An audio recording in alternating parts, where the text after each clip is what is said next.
fate is before you. Choose wisely.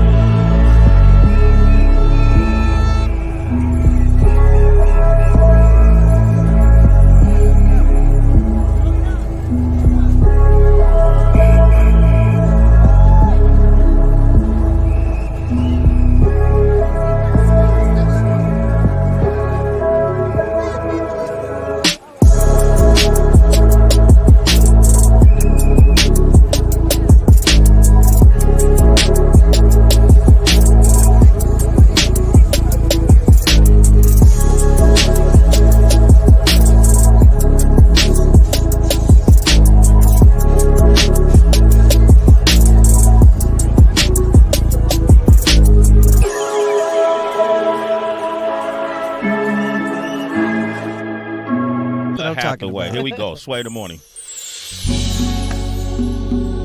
I hope everybody's snapping their fingers in their car. You think? Right here, we got you. Yes, thank you.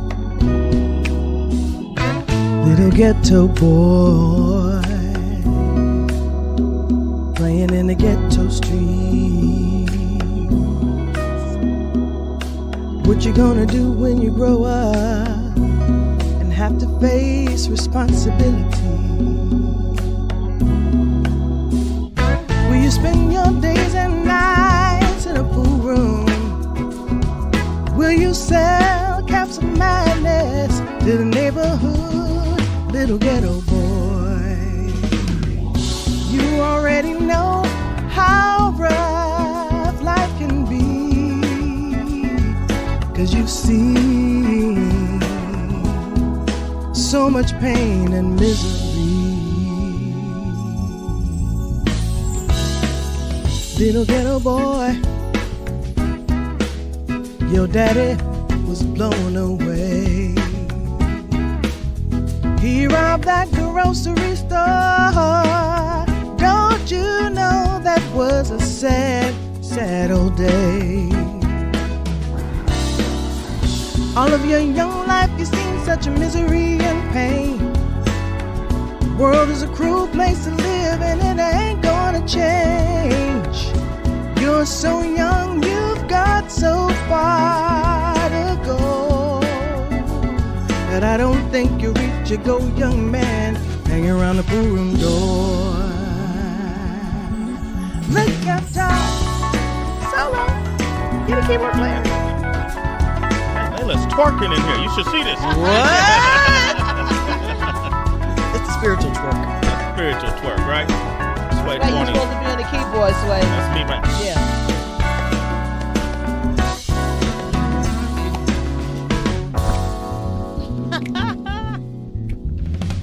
Little ghetto boy, when you become a man, you can make things change. Hey, you just take a stand. You've got to believe in yourself and all that you do.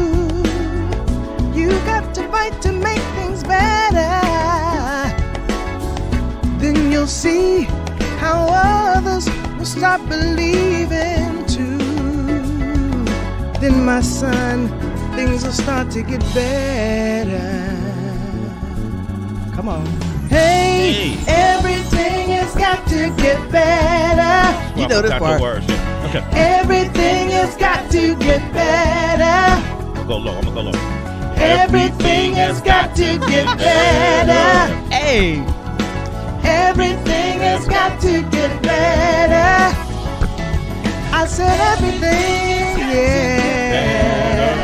Got to get better. Everything has got to get better. That's all right, that's all right. Everything has got to get better. Everything has got to get better. You know, like Very in the 70s, nice. You know, in the 70s, they always had that deep, low. Bringing to you live once again from the greatest state in the union, the Tar Heel State, as I'm on the campus of North Carolina A&T State University. You know, guys, this sounds like treason, as I am an NCCU alum.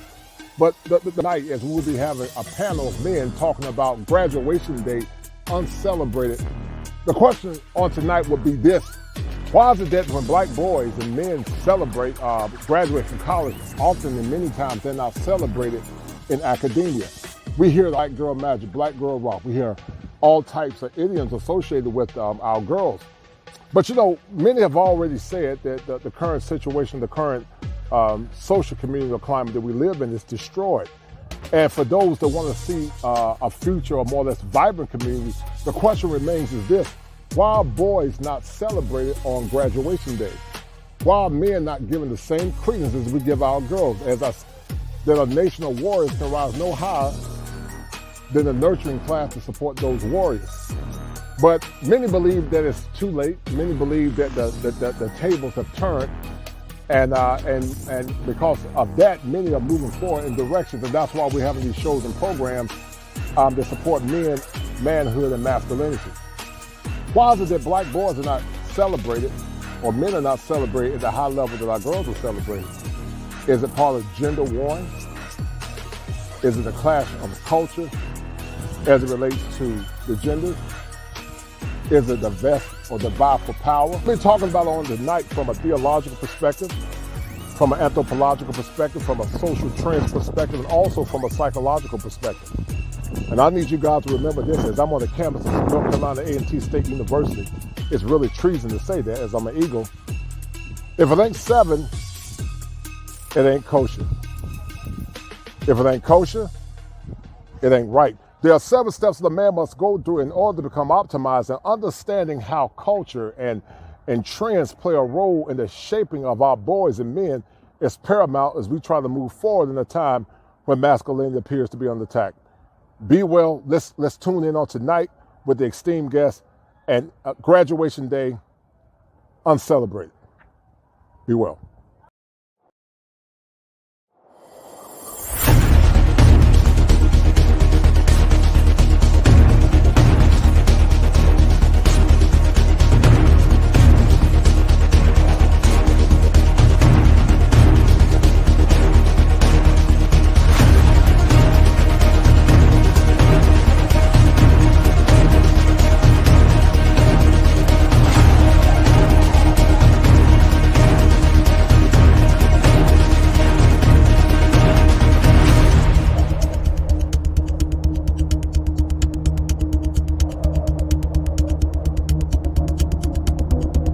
Pain.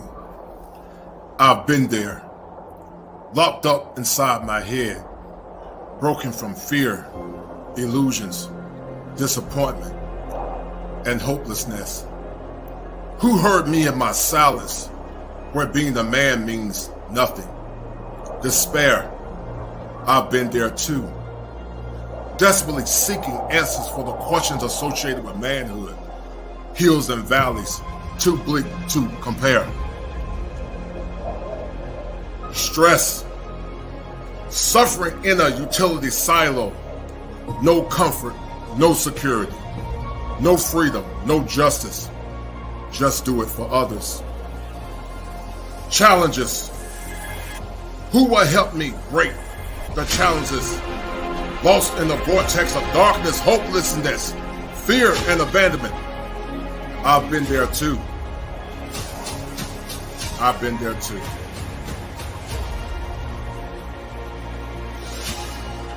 Take the next step to your destiny. Join me in this fight. Walk forward. Deep breaths. Head held high, men. Come join me, men, in the winds of time. Stories, hopes, visions, purified in the fire. I'm not a superhero, and I'm not the Reverend Knight.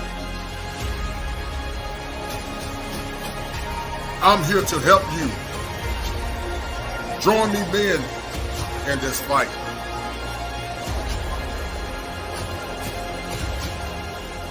Break the chains of your mind.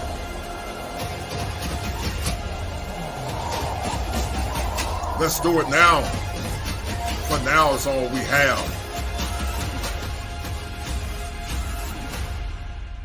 Fire for your mind. The kosher clinician.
Got to unmute yourself.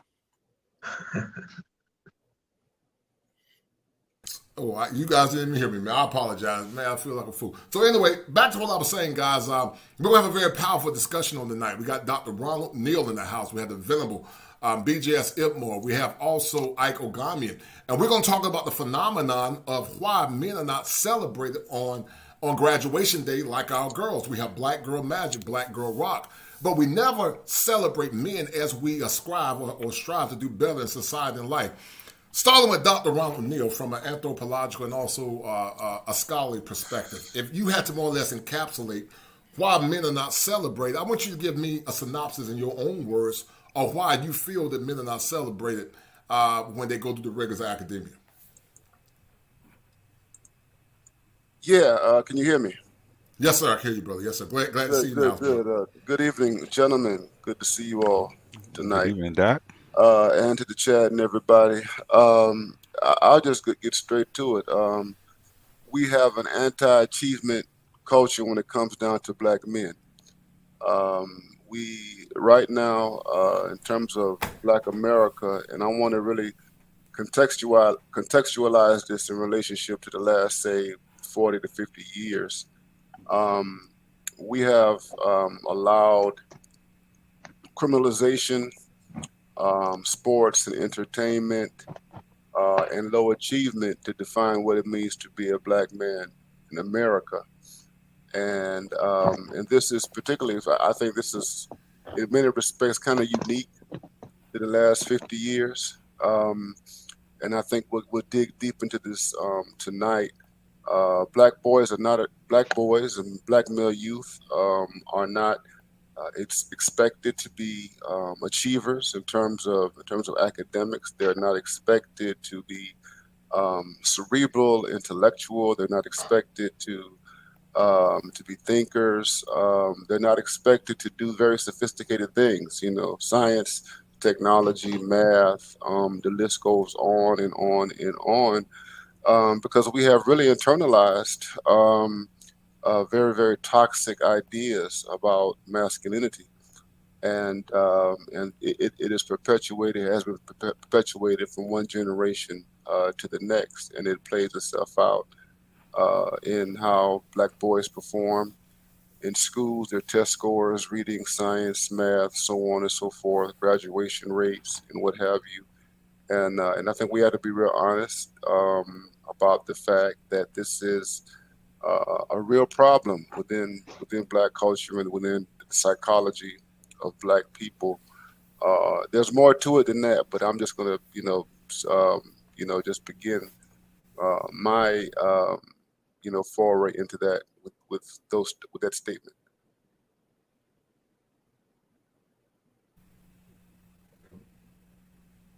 Go ahead, Doc. No, I think Doc finished. Okay. So let's ask you, and then we're going to go to the venerable Dr. BJS Ipmore. Are Black men celebrated in America? And yeah, in your opinion, based on what you've seen as a man of well accomplishments and going to Polytech and getting a degree in engineering, are Black men celebrated, Ike, in your opinion?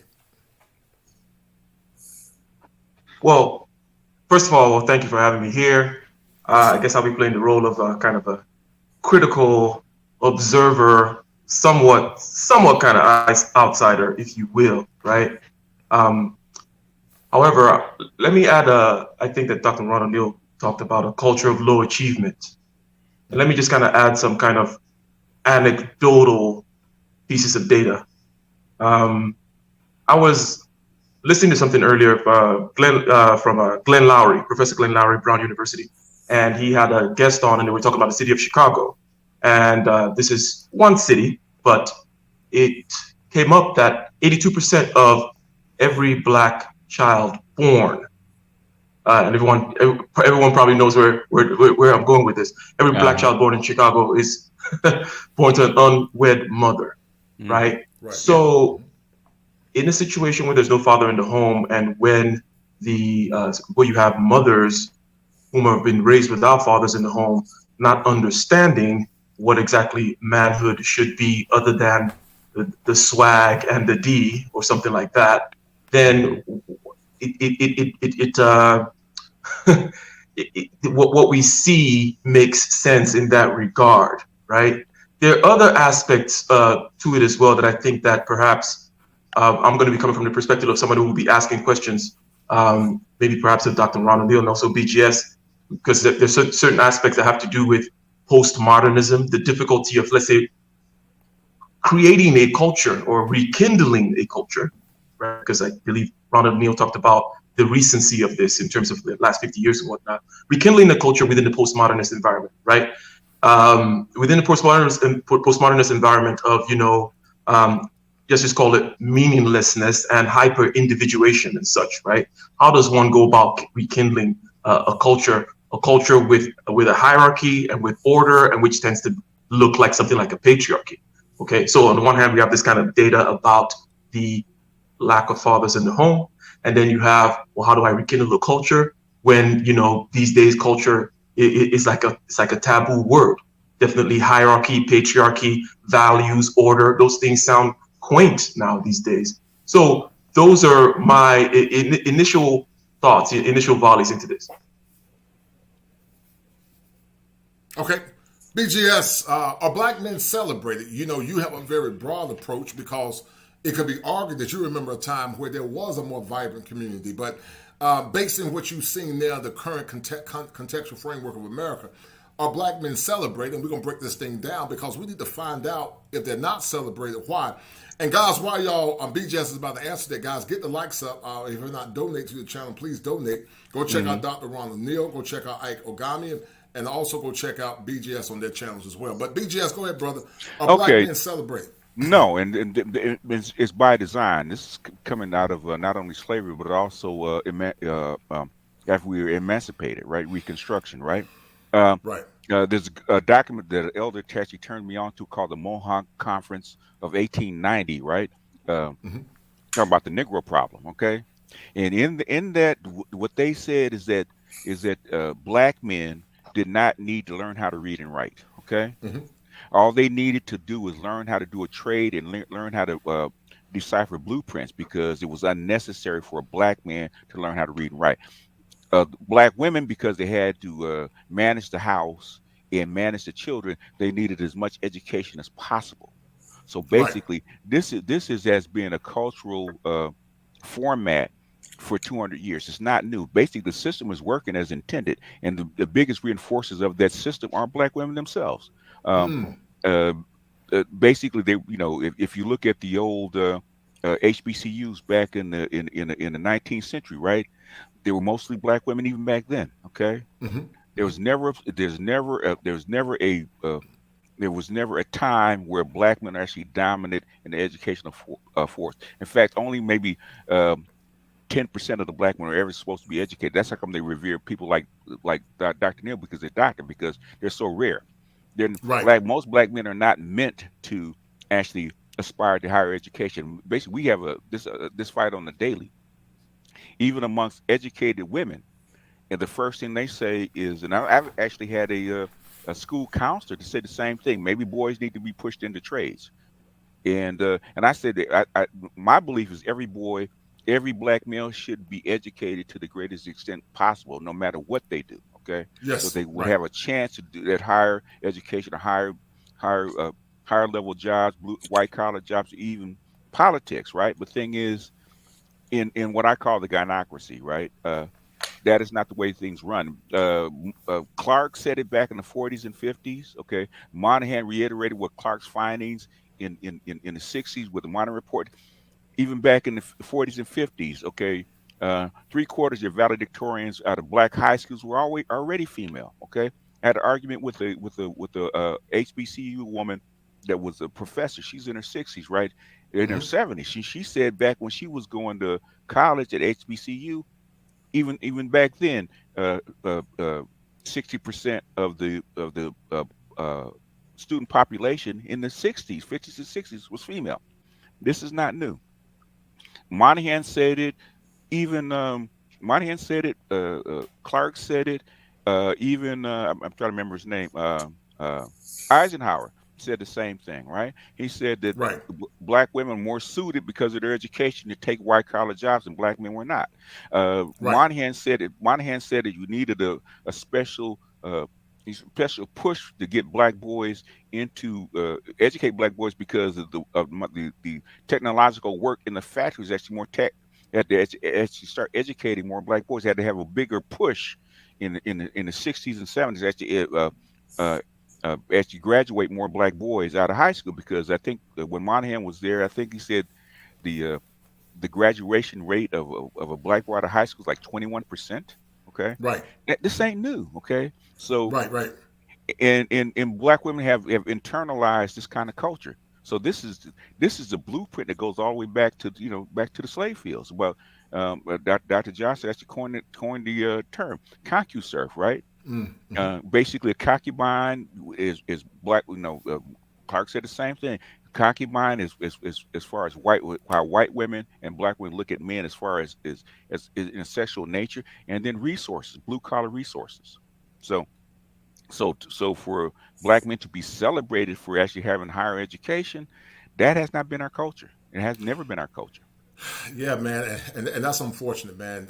Very low expectations. Hmm. You talked about. I was literally on the campus of A&T today. My Hmm. daughter might be looking at that school to go to undergrad, but there was a time in the South where even BGS, Dr. Neal, and also Ike, uh, they were sending the women to school to be teachers, and the men would stay on the farms and Yeah. continue to support the women. And Yes.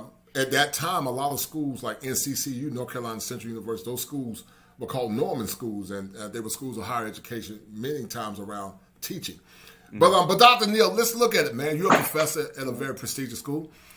If you had to guesstimate from an anecdotal perspective, what percentage of black men? I mean, it's hard. I know it's hard to guesstimate. Would you say, Dr. Neal, are celebrated?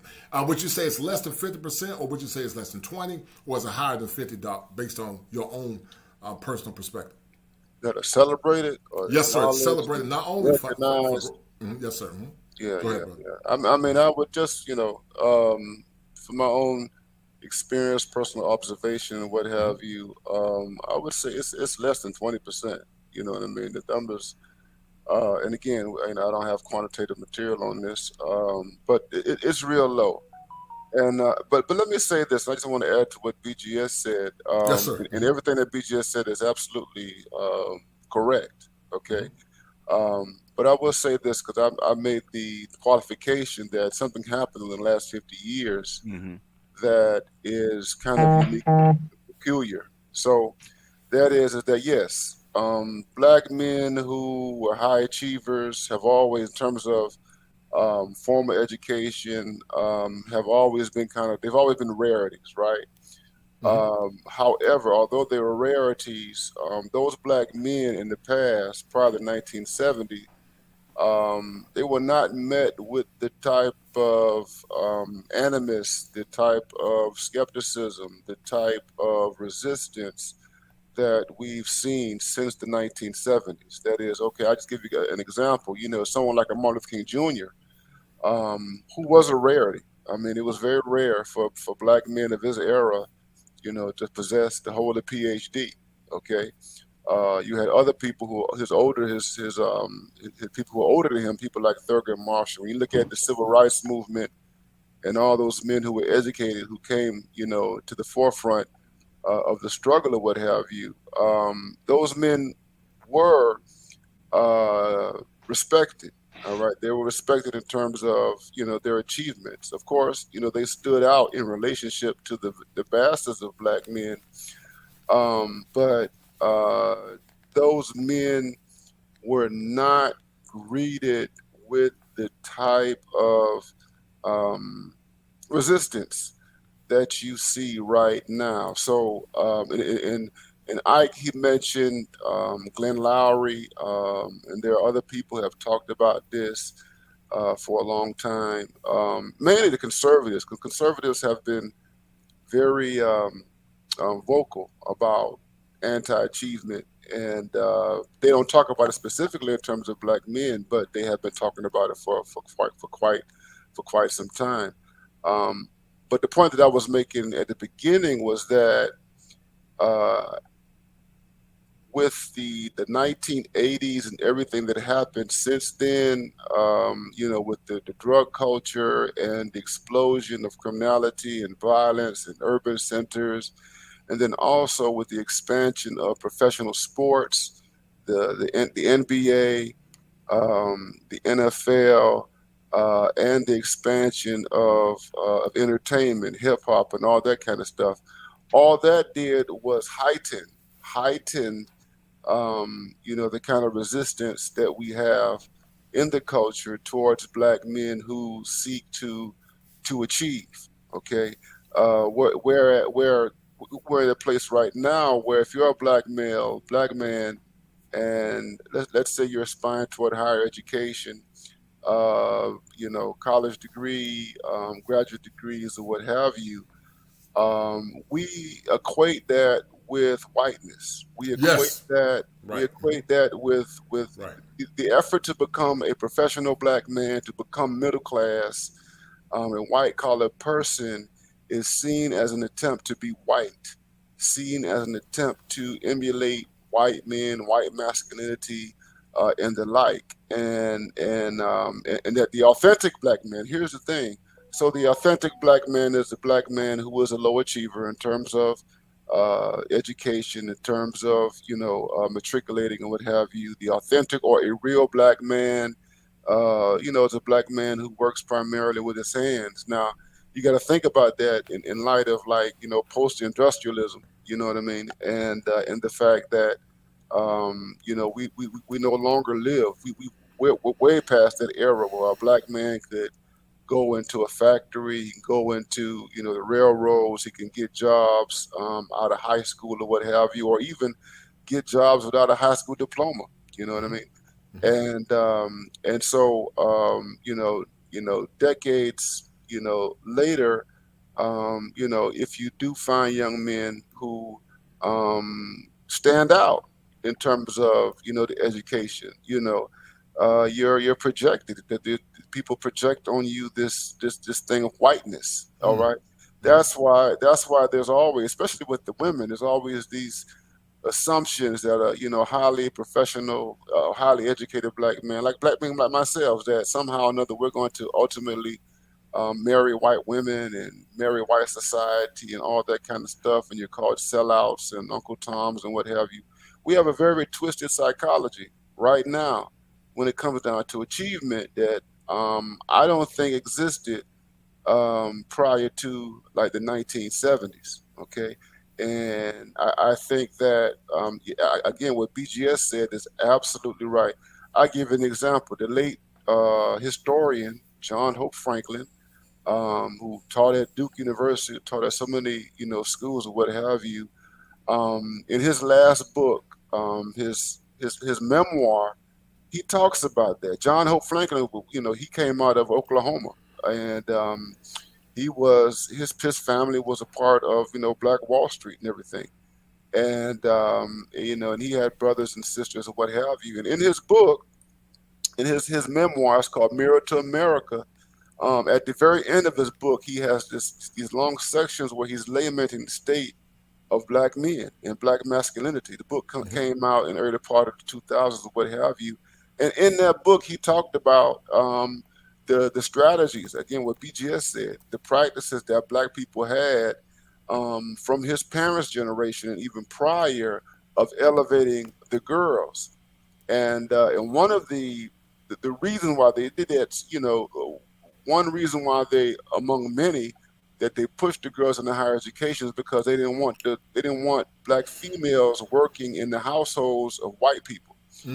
And so the concern is that if you educate her, you send her to college and what have you, then she won't have to be a maid. She won't have to be a domestic, because if she's a maid or a domestic, then she's going to be vulnerable to all type of predation on the part of white men. And black men would not be able to protect her from those white men. Okay. And so that was another component to why they were pushing black females. I'll give you another person. Toni Morrison has written about this. Toni Morrison, her father pushed her into higher education for similar reasons or what have you. Okay. And other women in the family were pushed into school. Toni Morrison graduated from Howard University. Another person who talks about this is the historian Nell Irving Painter. She's retired now, a emeritus professor at Princeton University, and she's in her late 70s, early 80s right now, and she talks about the extent to which her father pushed her into formal learning and what have you, and going to college and what have you, in a way that was not characteristic of males in her family, in her environment. So yes, there's a very, very, very long history of pushing women into higher education, into the professional realm. And of course, they were limited to certain professions such as teaching and nursing and social work and things of that nature. But again, the eras are very, very, very different. But there is a continuum from the past, the 19th century, all the way to the present. But I would think our present moment is a very vicious moment when it comes down to black male achievement. There is scarce, scant, limited support. We don't believe in fully developing black boys, black male youth. And I'm happy that Ike is here. And the last time we were together, we had a kind of exchange. Ike is Nigerian, and one thing that I have observed with Nigerian culture is that Nigerian culture is very, very different. Yes, and sir. I would just say African culture is very, very, very, very different. Right. I was gonna get to that, Doc. Good job. Right.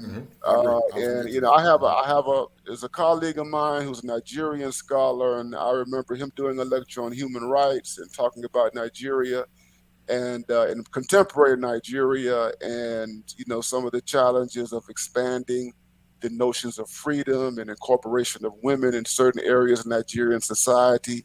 And he talked specifically about the tradition of the elevation of boys and the pride of boys, and the extent to which the male role is significant to society.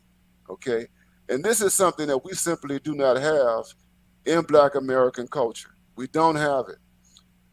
And that is one of the problems. And as I, pointed to, that lack of male authority, that lack of male structure, that lack of male order, which is associated with authoritarianism today. It's associated with all kinds of tyranny. It's associated with oppression and all that kind of stuff. But it works against us in very, very pernicious ways. Yes, sir. I totally agree. Ike, if you had to guesstimate, and I'm gonna let Doc BJS also chop it up because he's very thorough.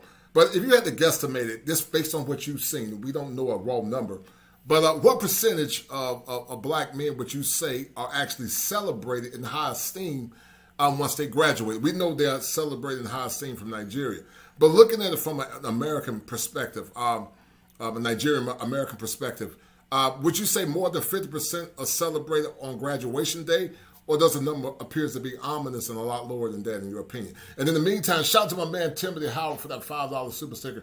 Thank you, Tim. And guys, if you like what I'm doing, go check out Dr. Ronald Neal, check out Ike, BGS, but also, guys, donate to the channel. These shows are very time consuming. I got up about 4 o'clock this morning. I had to go to A&T for orientation for my daughter. So donate to the channel, guys, if you like what I'm doing. And also go subscribe to Ike, Dr. Neal, and BGS Ipmore.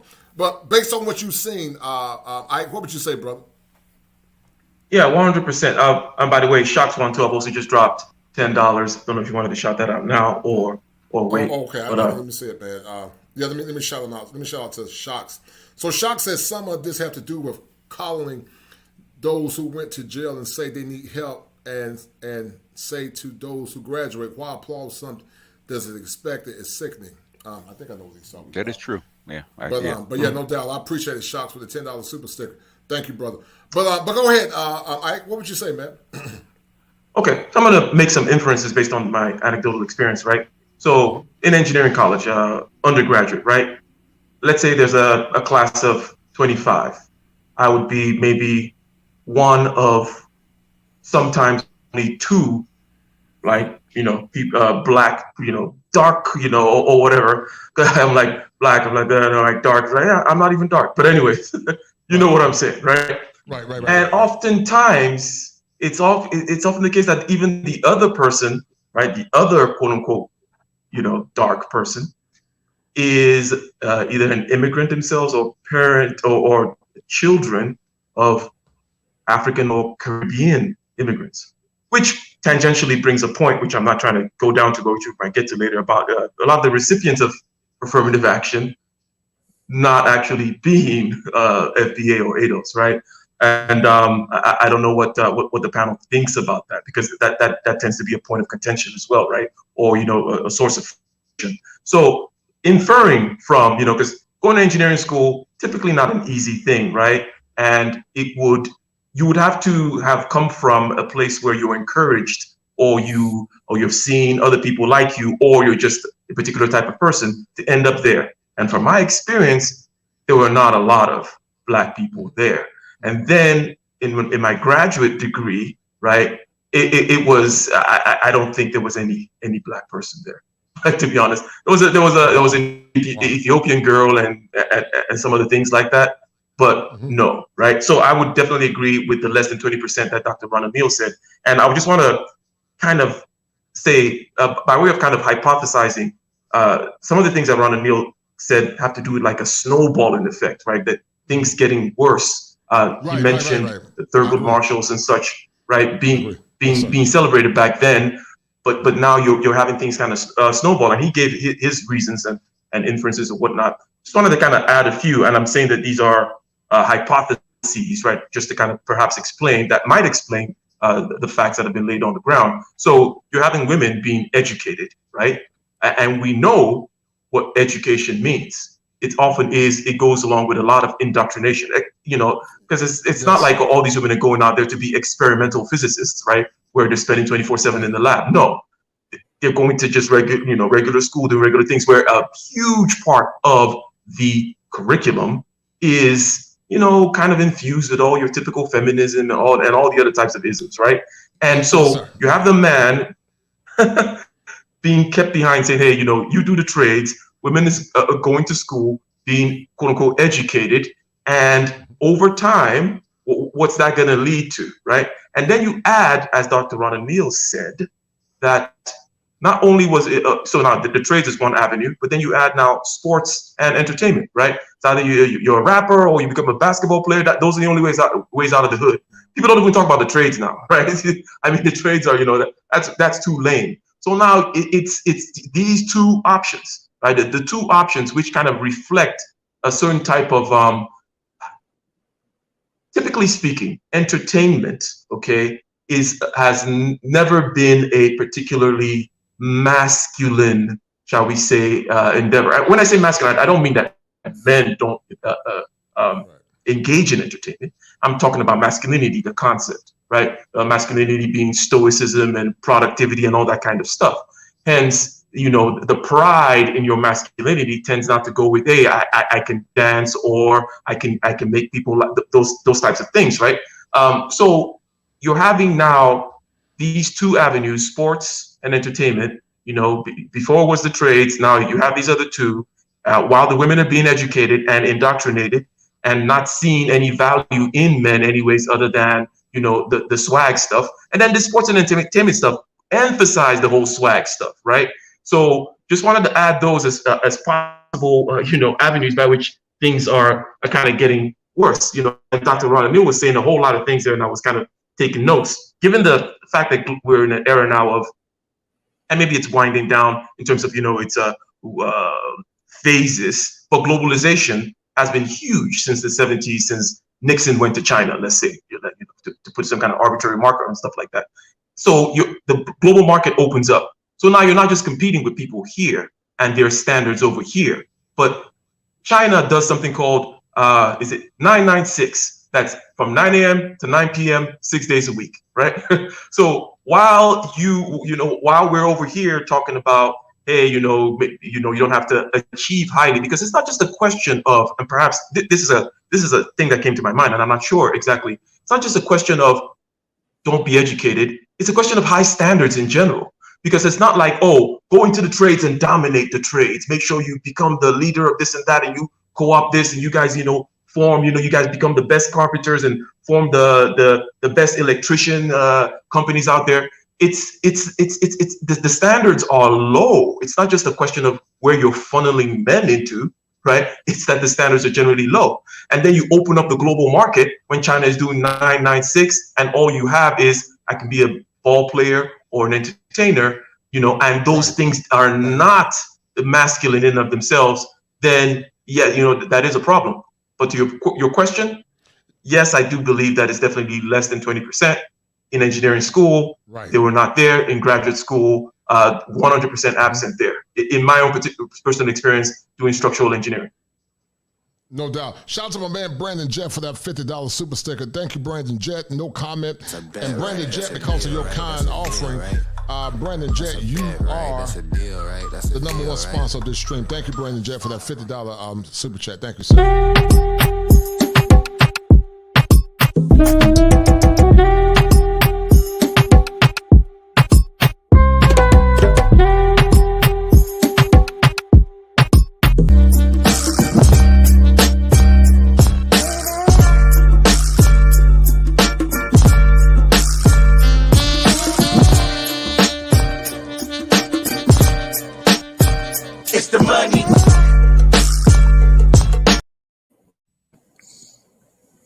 BGS, based on what you've seen, we know the numbers are low, but if you had to guesstimate it, can you hear me? Can you hear me, BGS? Yeah, I can hear you. Can you hear me? Yes, I can hear you perfect. Based on what you've seen, BGS, just from your own guesstimation, it's anecdotal. It's not based on raw qualitative or quantitative data. But what percentage of black men would you say are celebrated from what you've seen on graduation day? What percentage? I'd say more like 10%. In fact, for the most part, man, I've seen more celebration over a baby shower for unwed mother than I have for a graduating black male. Oh, wow. You see that all the time. Yeah, and that's unfortunate, to say the least. Did you see it more manifest, Doc, back in the as a teenager and as a young man growing up? Do you think education was more paramount back then, or you think it's always been similar in your opinion?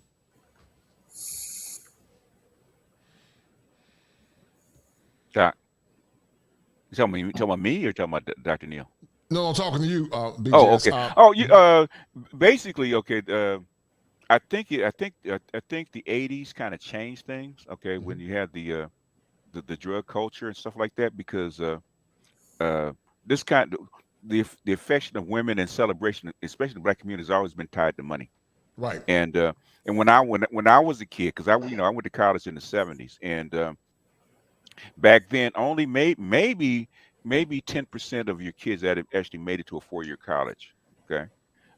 Was there a celebration when kids got out of high school? Yeah, there was a slight celebration. They actually were more celebrated because even in trades, you got a better trade job if you graduated from high school, and basically so many black boys in the 60s didn't even graduate from high school.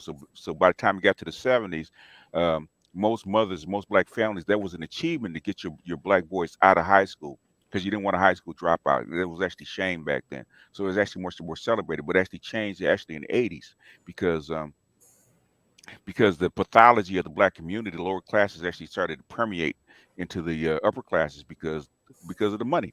The scammers, the dealers, and other kind of folks actually started making more money. Even athletes, because remember in the 60s and 70s, athletes didn't make that much money. Okay, Right. they were celebrated, but they didn't make that much money. You didn't start getting into the big money as far as athletes are concerned or entertainers were concerned until the 80s, and 90s when they actually started making money. I think remember Magic Johnson's contract. I think it was 81 or 82 where we got $25 million for 25 years or $1 million a year. Okay, that was huge back then.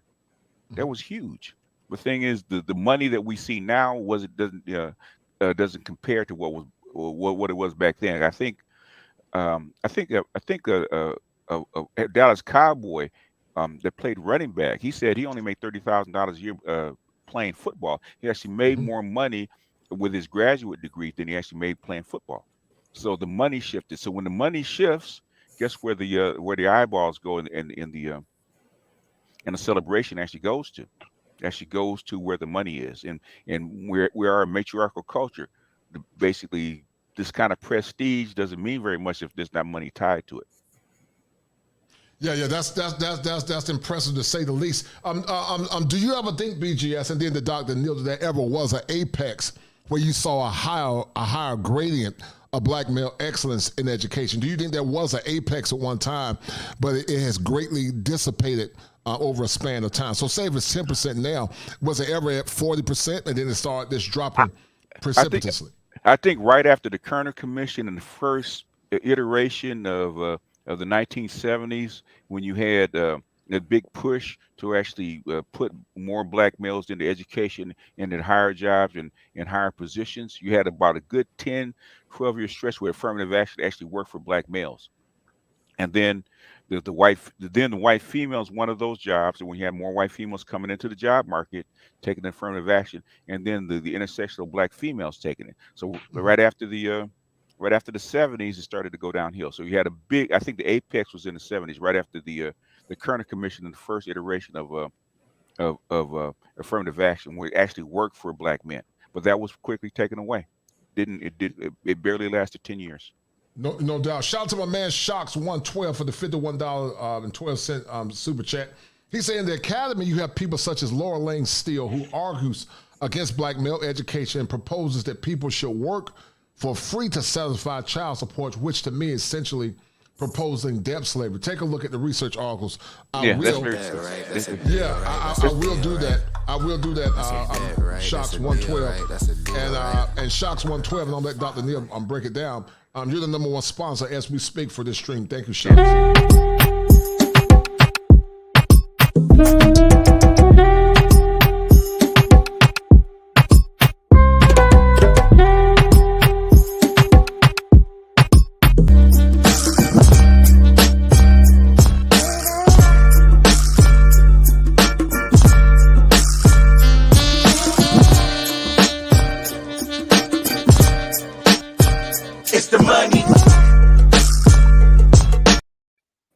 Luke Kaiser says, time to start promoting vocational trade schools as the country's infrastructure is in dire need to be fixed and maintained. Thank you.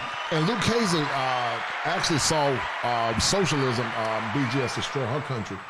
She saw it and she said she's beginning to see some of the tentacles now. So most people don't understand socialism. Socialism is actually what saved industrial capitalism, because people started quitting. Okay, socialism was actually brought in to actually mitigate the vagaries of the abuses of industrial capitalism, because you had in the 19th century and the early part of the 17th, late part of the 18th century, early part of the 19th century, right?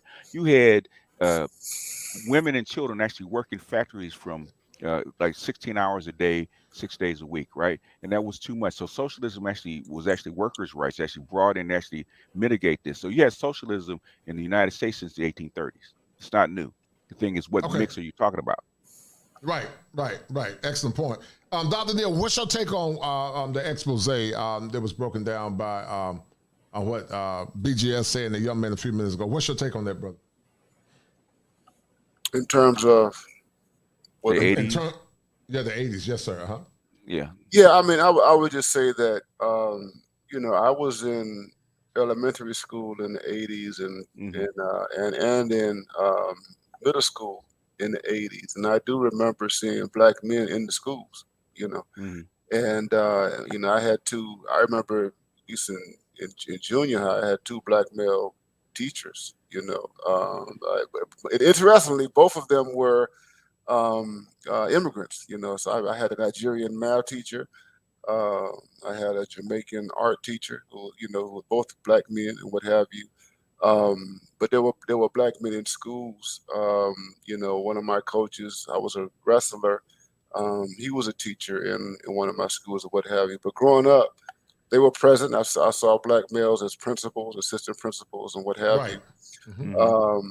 But then, as BGS has stated, a decline took place, and then the black men, they began falling off and disappearing from the school system. So you had a moment where you had a generation, and a lot of these men, I guess, if from BGS generation, and they kind of went away. And then with my generation, some of us went into public schools as teachers, but we didn't stay there. We didn't stay in the schools because the environment was, very hostile or what have you. With the feminism and all that kind of stuff, and there was just and so many restrictions were placed on what teachers could do in terms of disciplining students and what have you, and it became an intolerable environment for lots of men. So I mean, I know guys who left the teaching profession and went into different arenas and what have you. So yeah, I think that there was something there, in the '70s and the '80s, and then after that there was just this real dip. And so now we're in a moment, where you have young boys who are only exposed primarily to females, in the schools, as teachers, administrators, and what have you. And of course, you do still have men there in various capacities and what have you. But it's fundamentally female dominated. You know what I mean? And that has an effect, of course, on achievement. You know what I mean? Because they want to quote. What happens is that you have boys who they're looking for something to identify with, and they associate teaching and learning and what have you with femininity, and masculinity is associated with something else that has nothing to do with the classroom, what I mean? And learning and what have you. And then that's how they become vulnerable to the other seductive things like sports and street life and what have you. And let me just say this, what's interesting, and BGS is right. So, masculinity or manhood is something that exists in relationship to incentives and rewards, right? And so we are only going to pursue that which has a reward, that which has some type of incentive attached to it, which comes with celebration, comes with praise and what have you. So take sports, for example. You know what I mean? I mean, we already know the extent to which athletes are celebrated and praised for their achievements and all that kind of stuff. And boys see that. They see that at an early age. I remember having a conversation with another a black scholar, black male scholar colleague of mine who was raising a son, and he was trying to get his son to not get seduced by football. Okay. and trying to steer his son in a different direction. But football was a powerful lure and temptation to the degree that he had no other choice. But well, he actually had a choice, but he allowed his son to do the football thing. Okay, because his son saw all the rewards of being a football player, all the accolades, all the social currency, Yep. the girls, and and Yep. in the high school, in the hierarchy, you know what Mm-hmm. I mean, the football players at the top of the food chain. Yep. Okay, and they see that at an early age, and so that shapes how you understand incentives, rewards, and these other things.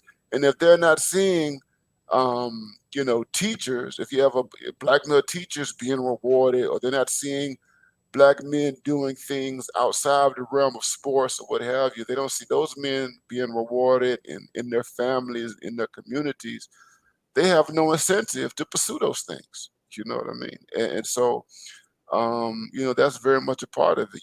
Then we can add the other stuff, the street culture, and the crime and all that. And you all know how much we worship drug lords and all that kind of stuff. You know what I mean? And that stuff is so powerful that you have even solidly middle class. It goes back to what BGS was saying about lower class culture pouring over into middle class and upper class culture, right? Mm-hmm. So you have kids who were raised in staunchly middle class, upper middle class environments who would deviate from the structures on the Mm-hmm. pathways connected to those environments, and will embrace the lower class stuff in order to Mm-hmm. fit in order to be rewarded, in order to have their masculinity affirmed. Right. Yep. And that has had deleterious effects, on black men. And again, we have not. And unfortunately, and I blame black people, black culture. I'm one of these people. I'm reluctant right now at this point to point the finger at white supremacy and say Mm-hmm. that white Yeah. supremacy Right. is That's true. Right. exclusively responsible Right. for black male underachievement and what have you. It's not. I can't do that. This is a deeply cultural Mm-hmm. thing that we have accepted Yeah. and we have normalized, and we have no problem with it whatsoever. Okay, whatsoever. You know what I mean? And it's so deep that I had a woman that I was involved with. Her son was struggling in school. She had a teenage boy, 12 years, 12, 13 years old, and what have you, and Mm-hmm. going back and forth with teachers and all that. And she had an older son who had made it to college. But this woman who I was involved with, she said to me, colleges ain't for everybody, and he's a C student, and so I'm happy if he just graduates. I mean, it just Mm-hmm. her Yep. expectations of her son was Or so low. freaking low. Yeah. You know what I mean? And I'm like, this is crazy. And Mm-hmm. she couldn't see. She couldn't see that. I mean, you're just playing into this pathology that's been Mm-hmm. passed down from generation to generation. You don't expect anything from your son. The boy's a basketball player, and she was just happy with that. You Mm-hmm. know. So I mean, this is the unfortunate, place that we're in right now. Yeah, yeah, yeah. That's why me rereading Kenneth Clark's book, Dark Ghetto, right? I said the tangle of pathology in the black community is right there. Everything that's going on right now, he said it in '65, the exact same thing. Okay, about the a black men seeking their masculinity through sex, through entertainment, through sports, through street culture. Okay, I mean, it's like he was like looking through a lens, a futuristic lens, and saw this stuff coming. Yes, he said this in '65, so it's not like we didn't know it was coming. Okay, not that we don't know where it came from. So, um, but we're here, and basically he said it had nothing to do with the white culture. He said white culture probably couldn't, could kind of do something to kind of prevent it. But thing is, it was actually feeding upon itself. That's what Monahan said. He said this kind of pathology was feeding upon itself, and and the white liberals and our And people back then that probably could have done something new better actually defended it. And so we're here now. So it is what it is. So it's something that they saw coming. They've been seeing it coming. Like Clark started seeing this coming in the 40s. He's been warning about this. He was actually warning about this stuff in the 40s. So was Frazier. The thing is that that benign neglect, I think, in the 70s actually had contributed to a lot of the white power structure just gave up. Just let it feed upon itself. Just let it get worse, and that's what happened. So we're here now. So now what do we do?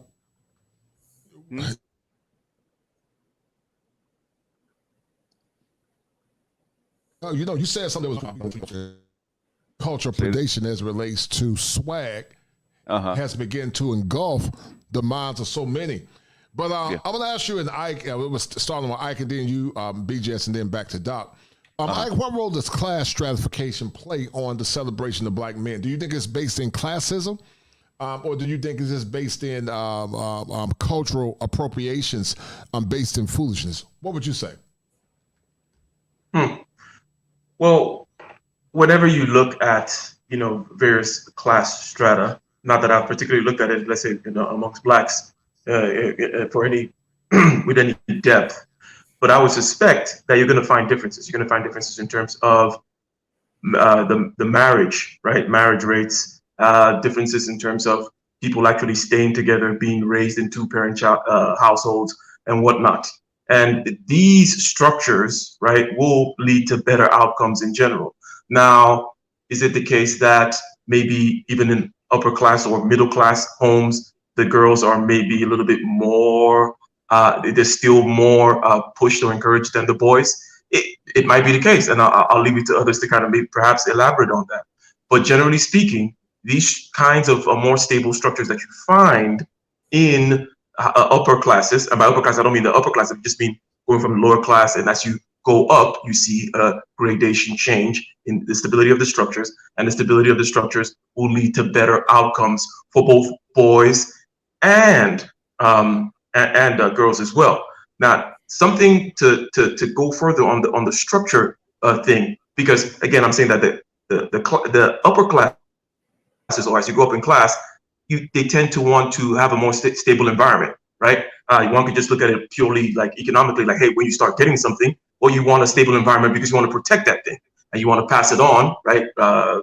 More, shall we say, you want to have more trust in your ability to pass whatever you have on to the next generation, right?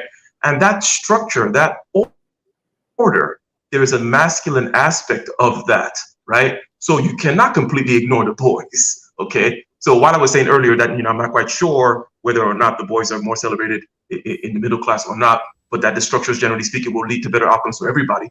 But you cannot ignore the boys if you generally want structure. And to get Petersonian here for a second, what was Adam doing before Eve came around? You see, he was naming things, right?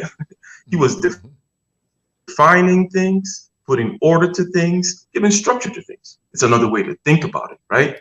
And this is a key part of what the man is supposed to do. And then the woman came in and she did her thing, right? And no judgment to what she did, because as we also know, a too rigid structure that doesn't come, that is not questioned by Eve, let's say, that is not undermined or subverted by Eve, may lead to a structure that becomes corrupt, calcified, doesn't change, is not responsive to the changing environment, let's say, right?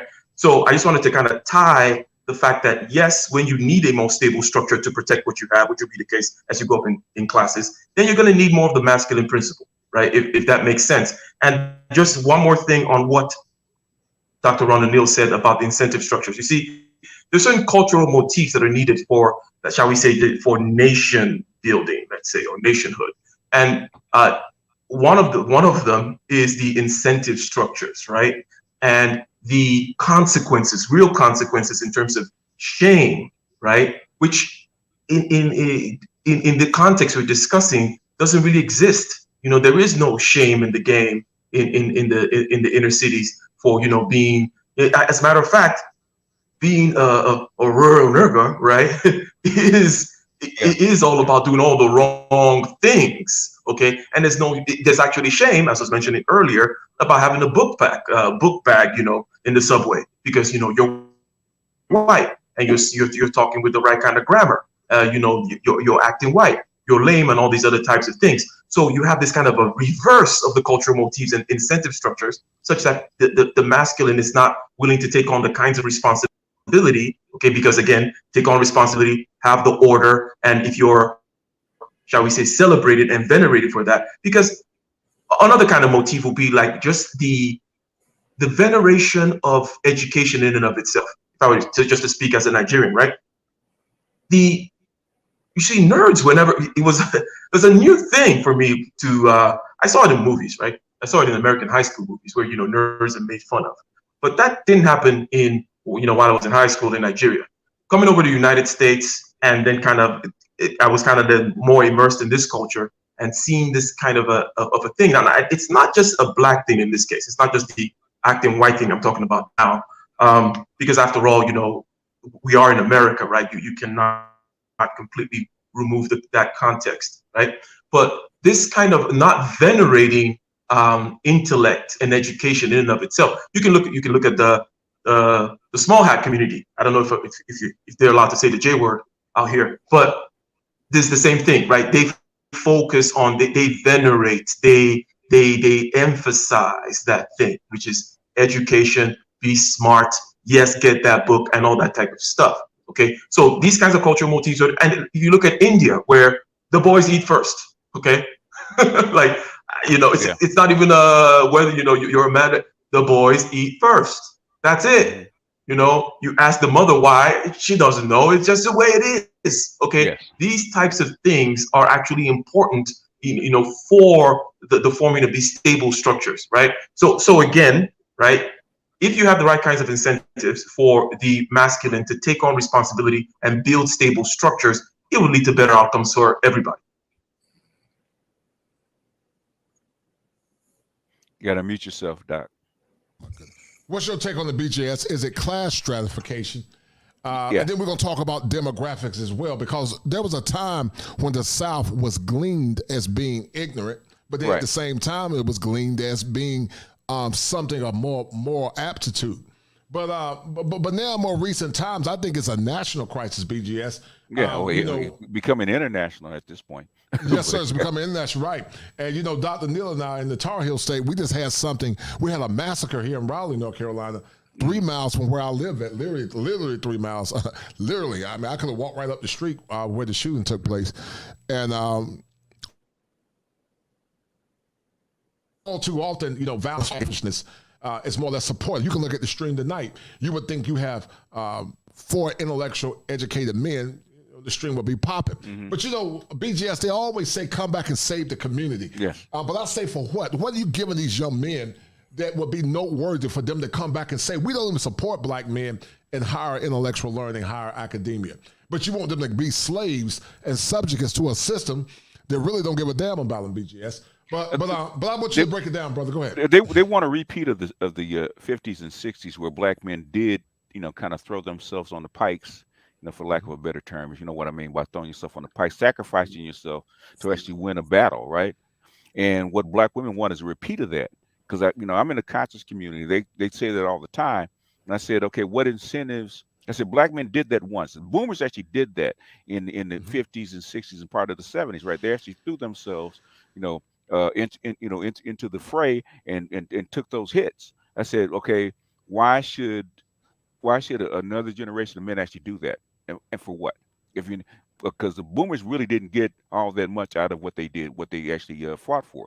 I mean, affirmative action, you got 7%, maybe 3% of what you actually fought for, and you get and white women and black women actually got the reward. So why should black men actually go back and do that again? And I can't, I can never give them a good reason. I said they probably shouldn't. Come back and save the community for what? What kind of incentives?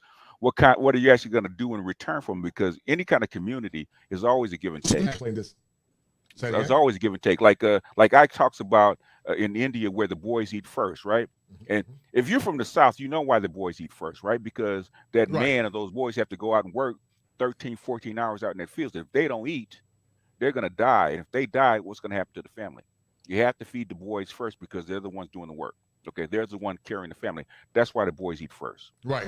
They've lost it. My grandmother taught me Right. that. Okay, she always fed the boys 1st. Why? Because that boy's gonna. If you ever been out, I don't know if you've ever did it, Doc, but out been on those hot ass fields, man, for 14 hours. Okay, if you don't eat, okay, you're not gonna last very long. I did it for 2 days. I did it for 2 days picking tobacco. And I said I got to go to college, man. And that's easy comparatively. That sugar cane and cotton. Okay, I did it for 2 days. But that is the reason boys eat first. But the thing is, men got rewarded for their efforts. They got some kind of respect and veneration and some kind of cooperation, for their efforts, for their labor, right? You don't get it anymore because we don't live in that environment anymore. As soon as the agrarian society actually passed and you move into the urban centers where they didn't need you, literally they didn't need you because the state actually, took the place of the father, which is another whole discussion.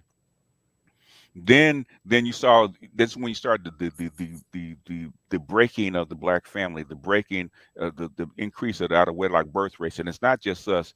You can look at the white folks, you look at the Latinas, the Latina community is within 4% of where we are. So it's not just us, it's the environment.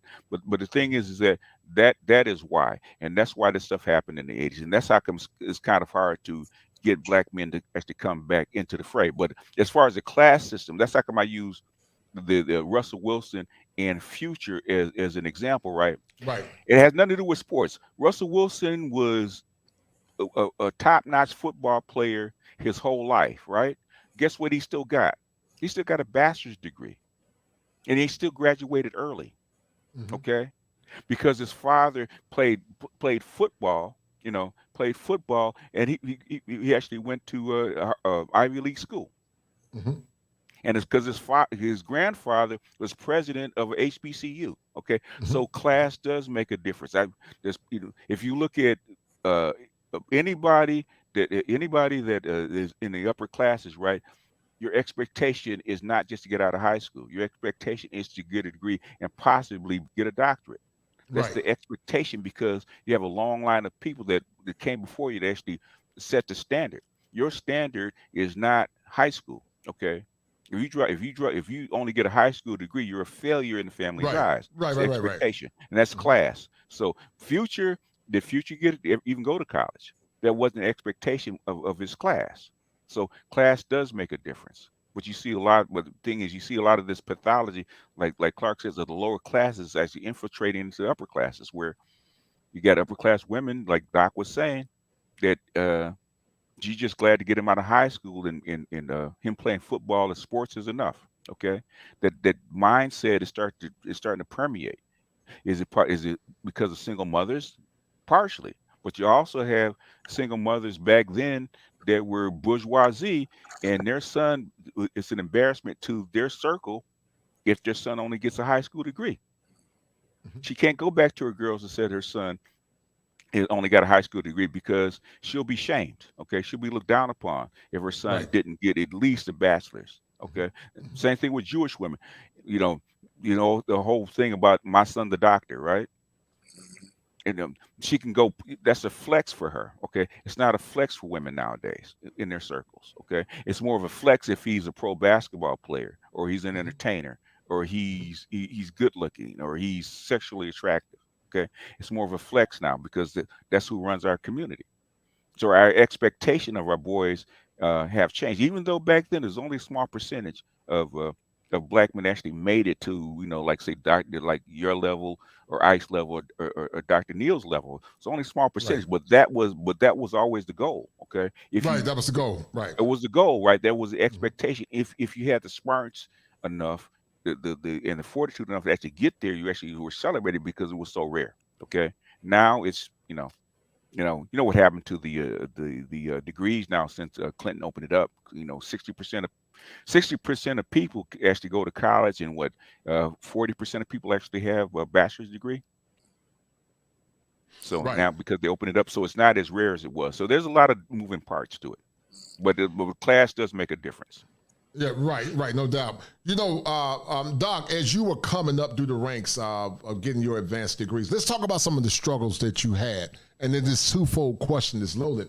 What were some of the struggles that you had? Were there people in your circle, in your ecosystem, that was pushing Dr. Neal up the rank, or were you many times just a silent warrior that was very ambitious? I would say more so of the latter, you know. Okay. And yeah, I was driven, you know what I mean? And I had my mind made up early that, I was going to do the, higher education thing or what have you. And I was not going to be distracted and everything, And fortunately, especially when I was in college, I was able to meet some people. There were professors. There's one black male professor, historian, who's now deceased, who taught history. I took a number of courses with him. His name is Morris Johnson, and he was a very inspirational figure, and he was a very demanding teacher, and but through him I saw some possibilities in terms of me being a future teacher and scholar and everything, and then also in my college years I was heavily involved in the church and in a traditional Black Baptist church. And I would say this, most of the folks working class and from a different generation. I would say this, the silent generation that I encountered when I was going through college, they were very supportive, very supportive. So there were Black people at that time, we're talking about the early 90s, and these Black folks were already retired and what have you, and they had already put their kids through school. So I was exposed to that generation of Black people who pushed their children to be more than what they were. You know what I mean? And they were in churches, and it was strong working class people. You know what I mean? And they saw my efforts. They knew I was in school, and it was a rarity at that time. You know what I mean? And so there was moral support right there, which I appreciated. My mother, she was supportive. There's only so much support she could give me, though. But for the most part, I was determined, man, because I grew up in Miami, man. I was trying to escape everything associated with Miami. Right. And because my friends, they were going to prison and jail left and right. You know what I mean? And when I was in my early teens, I had close encounters with law enforcement and stuff like that. And I just it scared the hell out of me. You know what I mean? And it's like I can't. I got to get out of here. You know what I mean? And education, for me, was my route. To doing that, and I also, I associated with upward mobility and everything else, and I really had at that time, it's very kind of a traditional understanding of, being educated and becoming middle class and all that kind of stuff, But to speak to your question, yeah, it was the silent warrior thing, man. I was out, in graduate school. There were moments I was in seminars, where I was the only Black person, only Black male, with a whole bunch of white males in philosophy seminars and what have you. I had to take language exams, when I was in graduate school, and I remember I had to do a language exam in French. I had never studied French. When I was in high school or junior high or what have you, so I had to learn French on my own, and pass an exam, and struggle with that, and eventually had to get a French tutor, who was a British white woman who was now deceased, and I had very interesting experiences with her. You know what I mean, in terms of making it through French and what have you, but Yeah, I had, there wasn't a whole bunch of support, man. My family, they just watched on the sidelines, most of them. Um, and again, my mom, she had a whole lot of struggles, a lot of stuff that she was going through. She was never in a position to help me financially in any kind of way. That's an Um, anomaly. yeah, so I had to get Pell grants and other loans and what have you. Hell, I just paid off my student loans last year. You know what I mean? Congrats, man. Congratulations. Congrats, Congratulations. bro. Yeah, That's good. you know what That's I good, mean. man. And so unfortunately, I didn't go. I wasn't over my head and a lot of that stuff. You know what I mean? But um, there wasn't a lot of support, and I would just say that uh, things were very uncertain. Especially when I got to the PhD level. The way the PhD works, in the United States is, there are no guarantees, man. That one makes it through. You know what I mean? And Right, right, there's a lot right, of, right, right. not only is the academic rigor, but there's the politics of it all. There's the finances. There's so many things, and if you don't have a support network, and I didn't. I didn't have a real support network. You know what I mean? I didn't grow up with a whole bunch of brothers and sisters, and I come out of a very fragmented family, a family mainly of women, and they were all caught up in their own stuff. You know what I mean? I never asked them for any help, whatsoever. And my family, here's the other thing, my family everybody didn't quite understand what I was doing. You know what I mean? Wow. Wow. They didn't, they couldn't quite wrap their heads around my matriculation, because I wind up staying in school for at least 10 years. You know what Oh, I mean? wow. I mean, That's a long time. so I earned my PhD when I was 30. You know what I mean? And so the thing is, at what point are you going to get you a real job? That's always the question that comes out and what have you. Even though I worked part time and full time while going to school. You know what I mean? I was a security guard. I worked at Target. I worked in warehouses. Right, You right, know right, what I right, mean? right, right, right, right. I worked. You know what I mean? And didn't make any money. And lived in small efficiency apartments, what have you. And it was just, and I tell people my path was one. It was study. It was luck. It was a whole a constellation of things that went into it. And again, I had some figures. I would say I had a couple of mentors, men who were there helping me. But for the most part, I had to carry the load. You know what I mean? And I'll give you the contrast. So I had peers who, some of, and these are the ones who, like, I had peers who came from solidly middle to upper middle class backgrounds, right? And they had help.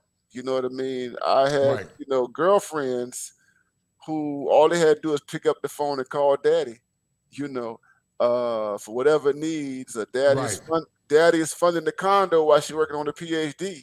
I just had a Yeah, right, conversation. right, right, right, right, right, I right, just right, had right, a right, right, right. conversation with an ex-girlfriend Right. about this, and Right. because and because she and I really didn't work out, because she had this daddy who was treating her like a princess, and I'm like, don't you expect me to treat you like no princess?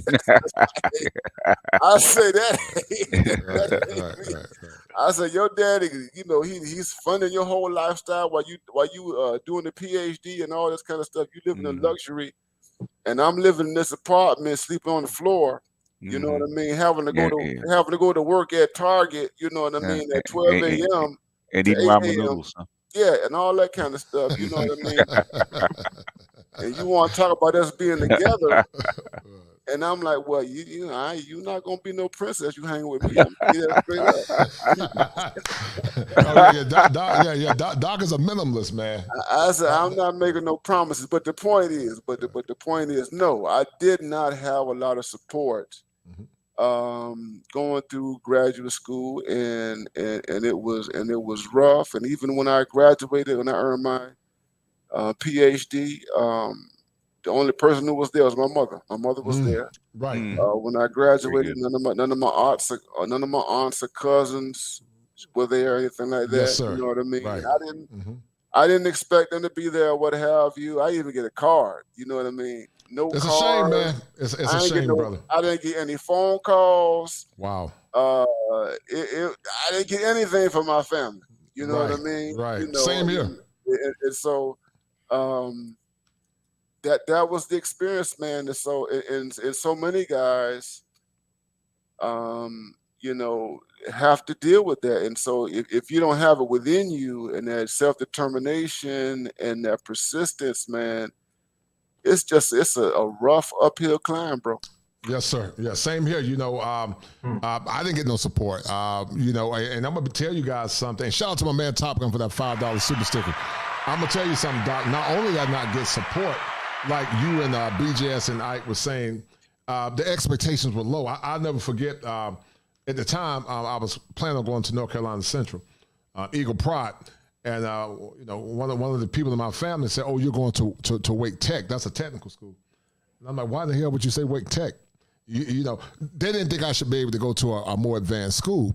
But then when I superseded their expectations, then it was, you know, a lot of the time it was just mere silence because they never expected me to achieve. But see, Doc and BJS, I'm the kind of man, if you tell me I can't, I'm going to prove to you that I will. I never thought in a million years I'd go to one of the best schools in the country, UNC Chapel Hill. I never thought it would happen. I mean, it was a dream. But I bust my behind. I went through a lot of stuff. I went through a lot of stress. You know, had people try to set me up because I'm very outspoken, and we don't get more deep into it, Doc, and also Ike. But you know, BJS, you're an educated man. What are some of the things you went through coming up as you were going through the rigors of academia? Basically, you know, I'll tell you this. It's really strange. I did not know I was a smart kid until to my SATs in my junior year, right? And I had like I was in my chemistry class. I had like the third best score, you know, and then a lot of the white kids around me got mad. We said I didn't think he was that smart, and said my teacher said, "Yeah, he's smart. Okay, you just didn't know it. He just doesn't talk about it." Right. But my parents never said it. You know, people around me never said it. I didn't know. Actually, no, I was actually smart till then. Okay, so like you say, low expectations. No, never talked about college. You know, I actually wanted to get out of high school early at 16, and my mother poo-pooed it. She said that you'd have to get a job. You know, college is not for you. High school and then a job, and that's was our expectation. But guess my mother is actually a sharecropper, so I can't really blame her. You know, that's where class comes in. Right. Excellent. You're right. That is where class come in. You know, Ike, you're from Nigeria. And we're going to talk about the microaggressions, the things you had to deal with coming up in academia, but also you talked about being sometime the only student in the class. Let's talk about it from the Nigerian perspective, but then also from actually the experience being in education. What were some of the things that you experienced in your native country in Nigeria about support and expectations? And then how did some of the white kids treat you in this loaded question about your ability or your propensity to be in the classroom with them? Very good question. So a lot of the expectations were kind of implied. It was rarely ever explicitly stated, like directly to you, that, oh, you have to go to college. It was just expected that, of course, you're going to go to college, right? Of course, you're going to strive to be the best at whatever it may be. And the reason I say not explicit, but implicit is in the sense that you would hear people, there'll be phrases, right, that emphasize the importance of education, even come from like your grandparents who never got formal education, for example, right? It was just kind of in the soup. It was in the water that you were swimming in. It was not explicitly stated to you, right? So now, with the benefit of hindsight, right? Because, you know, when you're in that water, you don't know that you're in that water, right? But with the benefit of hindsight, that was a huge advantage that I had, right, coming up. I also mentioned earlier regarding like the veneration of education, but it was more like in this particular context, like veneration of books, right? Like books were kind of like revered, that kind of thing. Like, you can't just drop a book on the floor, that type of stuff. Sounds kind of superstitious, right? When you think about it. But again, these are things that kind of matter because not everybody is going to be a BGS that is able to look at things in a critical way. Some people, you just got to tell them the book is a holy thing, right? And that will then permeate through the culture and get you the kinds of outcomes that you want. So I had that kind of advantage, right? And, kind of coming up in a upper middle class family until some crazy things happened with the military when General Sani Abacha came in to one of the about that. Yeah. That kind of messed up my family a little bit for a while then, and that was around the time when I was kind of towards the end of my high school.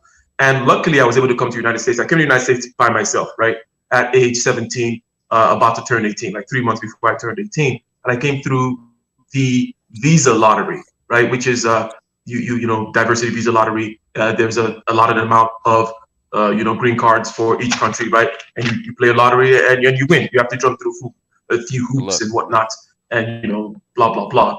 And I got that, came in here, and when I got here was when I started to realize all those things that were implied, that were baked in the pie, were really advantages for me, in the sense that yes, I moved to Fontana, California. People out there call it Kentucky, Southern California. People know about it. That's kind of like the hood. And I went. There you go. I went to Chaffee Community College in Rancho Cucamonga, right? And I was staying in Fontana. As I mentioned, I came on my own, right? Yeah. And so I'm living amongst the lower class, right? And I'm doing the things they do. I'm partying with them and all that kind of stuff. But I never had this sense of, and I'm looking at it from a negative perspective now in terms of what I noticed in them, was there was this kind of sense of them being trapped there. For me, it's just like, okay, I'm here now, and I'm doing what I gotta do. Speaking of working at Target, I was working at the Target warehouse because you can get like the night shift, blah blah blah, and if you get your forklift license, then you get $10 an hour, right? Yeah. All that kind of stuff, right? So. But the thing I noticed about the people that was around there, having a partying with, was they just kind of felt stuck. It's like there was never any plan for them to do anything else, right? I knew that, I'm going to go to Chaffee Community College because you do your first 2 years, on the cheap, right? And then you transfer over, blah, blah, blah. We know the story, right? Always had a plan. But there was this kind of a notion there of, we're kind of stuck here. We're kind of trapped here. There's nothing we can do about it. I'm mentioning this because I started to notice that it's mainly in the mental dimension, right? It's like a psychological dimension, because I'm like, I'm here with you. We're earning the same wage, living in the same kind of rundown apartment, but you, for some reason, feel stuck. But I don't, right? So the importance of culture there is kind of what the part of the question that I'm answering. And I would notice people use black as a euphemism for poverty, where, rich, the opposite of rich is supposed to be poor.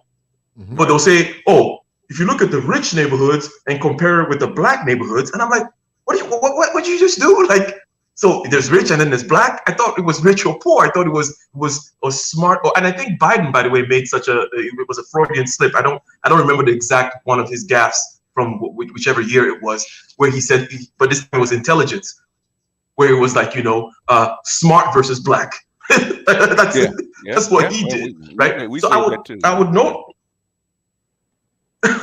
I would notice that, and then I started.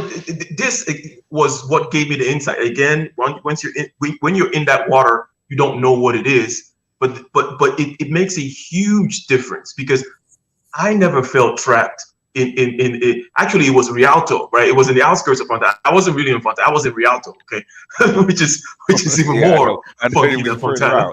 Okay, yeah, that's true. Further out than that. But I felt trapped in Rialto. I'm just like, okay, cool. I got my cheap rent here. I could do this. I could do that. I could get on the bus, Foothill Boulevard down to the to the Target warehouse, work there, but there was the sense of trappedness that perhaps has to do with all the things that have been mentioned already, right?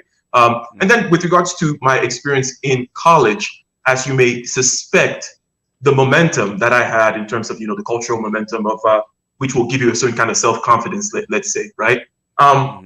Made it such that I didn't necessarily notice what one may call the microaggressions, and by the way, you got to understand, like, look, I grew up being in a continent filled with black faces. Okay. Oh yeah, yeah. I grew up. I grew up having a white face and blonde hair and now a red beard. Okay, so I already had to have dealt with being stigmatized and all kinds of crap, right? Already. I mean, there's two ways you could come out of that. Either you come out alive, or you don't make it, right? So I had to deal with that early, psychologically and all that kind of stuff. And whatever ways, I mean, this is not about how my particular ways of dealing with it, but as a result, and also as a result of the things I mentioned earlier with regards to the culture kind of encouraging you, had a lot of my version is not the tough skin. It's just I don't really notice those types of things. They just kind of move past. I just kind of have my vision and my sight somewhere else. But I did notice, yes, that I would be the only quote unquote black, for the sake of this conversation, person in a lot of places, more and more, and as I advance more and more, it is the case. Shout out to crap, I forget his name now, but there's this other gentleman. He's an engineer. He's the CEO of Fortress Engineering, right? And God, I can't believe I forget his name, but he's an African American gentleman, right? And he's one of the only that come to mind now. That's someone that, okay, not only he got an engineering degree, got his master's in engineering, worked at this very nice German company, Hilti, rose up there, and then went out and struck out on his own to start his own company, Fortress Engineering, in San Francisco. I'm a competitor of his. My company is Prometheus Engineering, but looking amongst the competitors now, right now, I'm talking about post-college, looking amongst the competitors, he's one of the only the only black face that I see in terms of, people running their own engineering companies. So my experience was, yes, those things were there in terms of, you being the only person of this kind or the other. Did not really notice it because of a lot of the wind in my sail with regards to the culture and the fact that I had to deal with or come up with a way of dealing with being ostracized in general. Doc, what are some of the struggles, man, that you went through in academia? From the classroom to actually being in the boardroom with other intellectuals. What are some of the struggles that you dealt with, and how did it impact you mentally? The big thing, man, is when you're, I did my PhD at Vanderbilt University, and so you're talking about a prestigious institution in the South and what have you, and the big thing is the idea that black men cannot compete intellectually at a certain level. You know what I mean? I did a lot of work in philosophy, and philosophy is a very racist discipline. And there is a belief within in that world that black people can't do philosophy, and so you have to deal with the kind of intellectual racism that comes with that, you know what I mean? And the higher you go, there's philosophy and there's ethics, and then also my PhD is primarily it's in a religion, but I did a lot of work in philosophy. But there are realms within the humanities, disciplines in the humanities where it's assumed that black people can't do the work, and it's particularly if you're a black male, you know what I mean, and you're seen a certain kind of way. I'm 6'1", I've always been a little over 200. And and people assume that you're an athlete or some stuff like that. You know what I Right, mean? right, right. And you get framed in a certain kind of way. And then there's the classism that you have to deal with. Man, everybody knows me. I'm unapologetically Geechee. I say I'm from the South. You know what I mean? Florida, Georgia, South Carolina. That's the milieu that shaped me. You know what I mean? And so you're dealing with people from New York and California and what have you, and they think that Southerners are slow. Right. Black Southerners in particular. You know what I mean? And they don't understand the cadence. They don't understand how we express ourselves. And so you have to deal with that type of cultural thing. And then on top of that, there was just real classism, right? Okay, because I'm dealing with folks. I grew up I come out of a lower middle class background. My mother, she was the first person in her family to go to college. She was a nurse. She went to FAMU, and raised by herself and everything. And I'm in school with people who are third, fourth, fifth generation, upper middle class or what have you.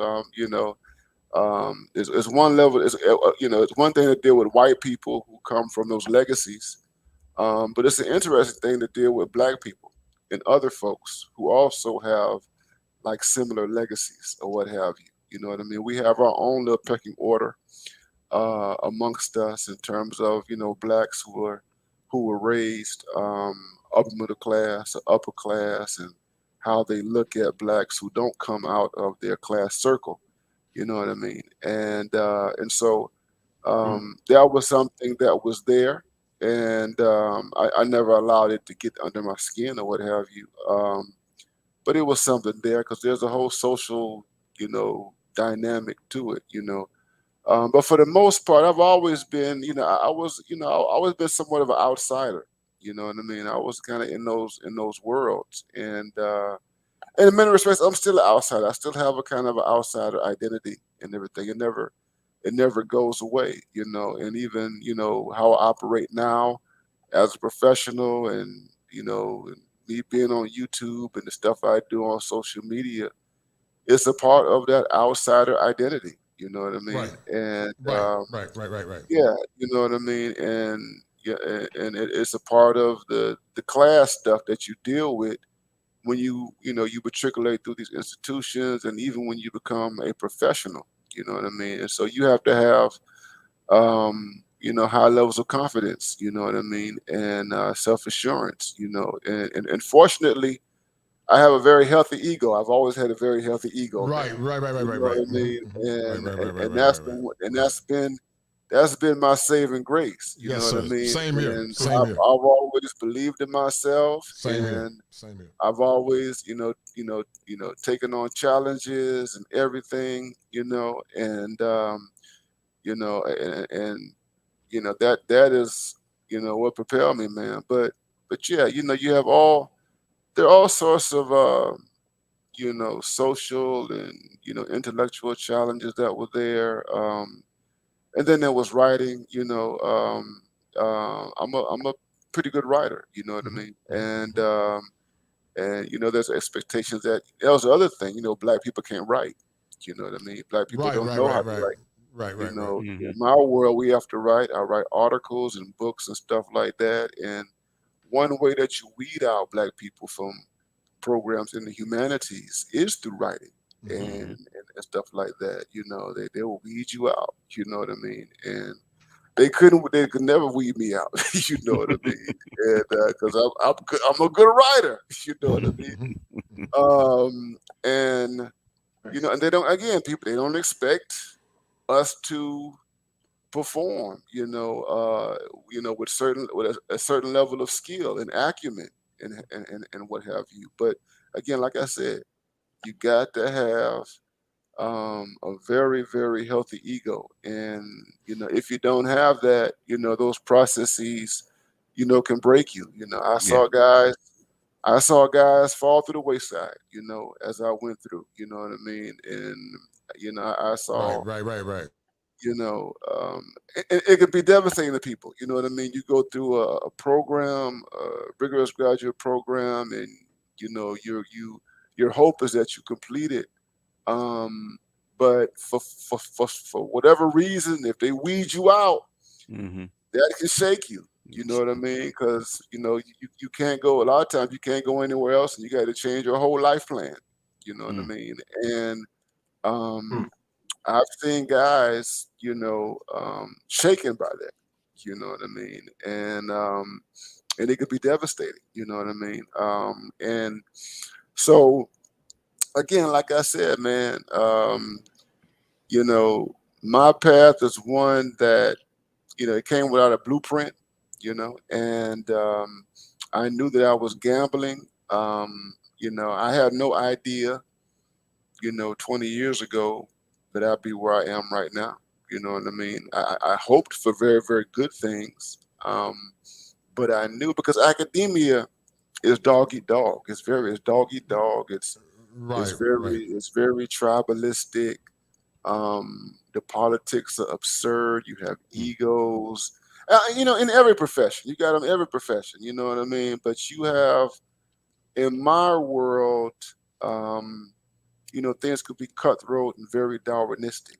You know what I mean? And I've lived through and survived it. I've had highs. I've had lows.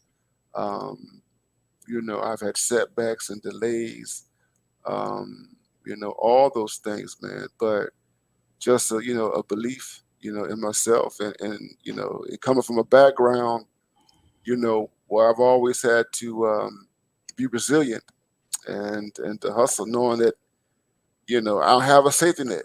You know, when you know that you don't have a safety net, and all you have is what's in front of you and whatever opportunities that are in front of you, you just maximize those things, man. You burned your boat, huh? Yeah. But you know what? You said something that was very profound, Doc. I remember being at UNC. Believe it or not, a lot of students come, right, white or black, but especially a lot of the brothers, they struggle with it, man. And you know, I was a very creative thinker. I always had a very intellectual, bright mind. But sometimes, you know, when you grew up in rural Eastern North Carolina, you know, they don't have the best of education. I'm really an anomaly, you know, to say the least. And it didn't make it any better being 6'5" and dark skinned with a deep voice. You know, everywhere I've always been, you know, they would say, "Oh, you know, you don't look like a therapist, or you're very intimidating, or you know, you're just too dominant." What team do you play for, huh? Yeah. Well, you know what? It's funny you said that, Doc, on BGS, because when I was at Carolina, man, you know, it was weird as hell. You know, at the time I was 41, and the lady said, "Oh my gosh," she said, "You play for the basketball team." I'm like, "Well, damn, woman." I mean, I know I look like Michael Jordan. I'm chocolate, because Michael Jordan went to Carolina. But I'm like, how can a 41-year-old look like a intramural athlete at 41? and that's where, you know, like even now when I see alum that went to Carolina, they'll say that you play sports. They never ask first that you. What degree did you get? They say that you play sports. So they always associate the static blackness with athletics instead of intellectualism.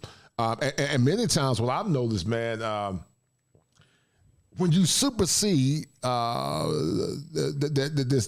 this idealism that they have more or less erected in their head, then you become an even bigger threat. You know, they see you as a lesser than, but when your mouthpiece is as crisp as the letters from California, they got a problem with you, man, because, you know, in their mind, well, no, you're not supposed to be able to speak that well because, you know, you're dark skinned. You're supposed to know your place. And the Leo in me says, I don't know anything. I don't have a place. I knock down walls. And it was hard. I'm not going to lie, man, being at the time 41, not a lot of support, trying to take care of a family. You ask yourself the question, do you belong? You know, can I do it? You know, and it was hard. It was very hard, but I'm a fighter, man. I'm a go-getter. I ain't going to stop until I win. That's always been my mindset, man. I'm not going to stop until I win. And I always said, BGS, if my ancestors overcame when the odds were totally against them, certainly I can overcome when the odds are minimally against me. And that was always my cognitive restructuring. That kept me motivated and kept me at the course. All right, I want to ask you a question real quick. Then, Doc, I want you to piggyback on what you went through as well. I'm sure you were venerated highly by Nigerians. Engineers big time in Nigeria. But how did American blacks, Ike, treat you based on your education, your profession? Did American blacks extol you highly, or did they see you as a lame? Perhaps more so the latter. And then in order to kind of so in order to assimilate, if you will, in that whole in that culture, and I was talking about being in Rialto or Fontana or whatever. I'm talking about living amongst and I use the word partying, but you know what I mean, just living amongst people and having to hang out with them and do the things that they do. I had to use certain other skills that I have, right? So music, I kick a mean freestyle. Okay, so but don't put me to the test. But music, dancing, all that kind of stuff was a way for me to kind of paper over the lameness, perceived lameness, if you will. So it's like, he's all right, he's out here he's here in the cipher, kicking the rhymes back and forth. He can do this and that, and those types of things. But yes, 100%.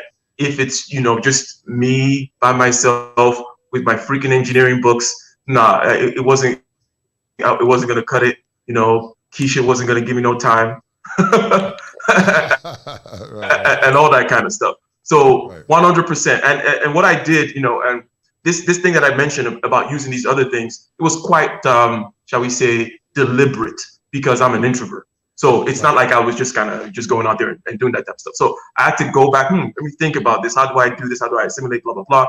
And then I use those particular, I was lucky in that regard that I can kind of fool people. BGS, what were some of the struggles you went through as you went through academia, or not academia, becoming an educated man? What were some of the struggles and the pitfalls that you went through? In black, you're always an oddball. Okay, they always say that you want black folks to actually scatter from you, actually open a book.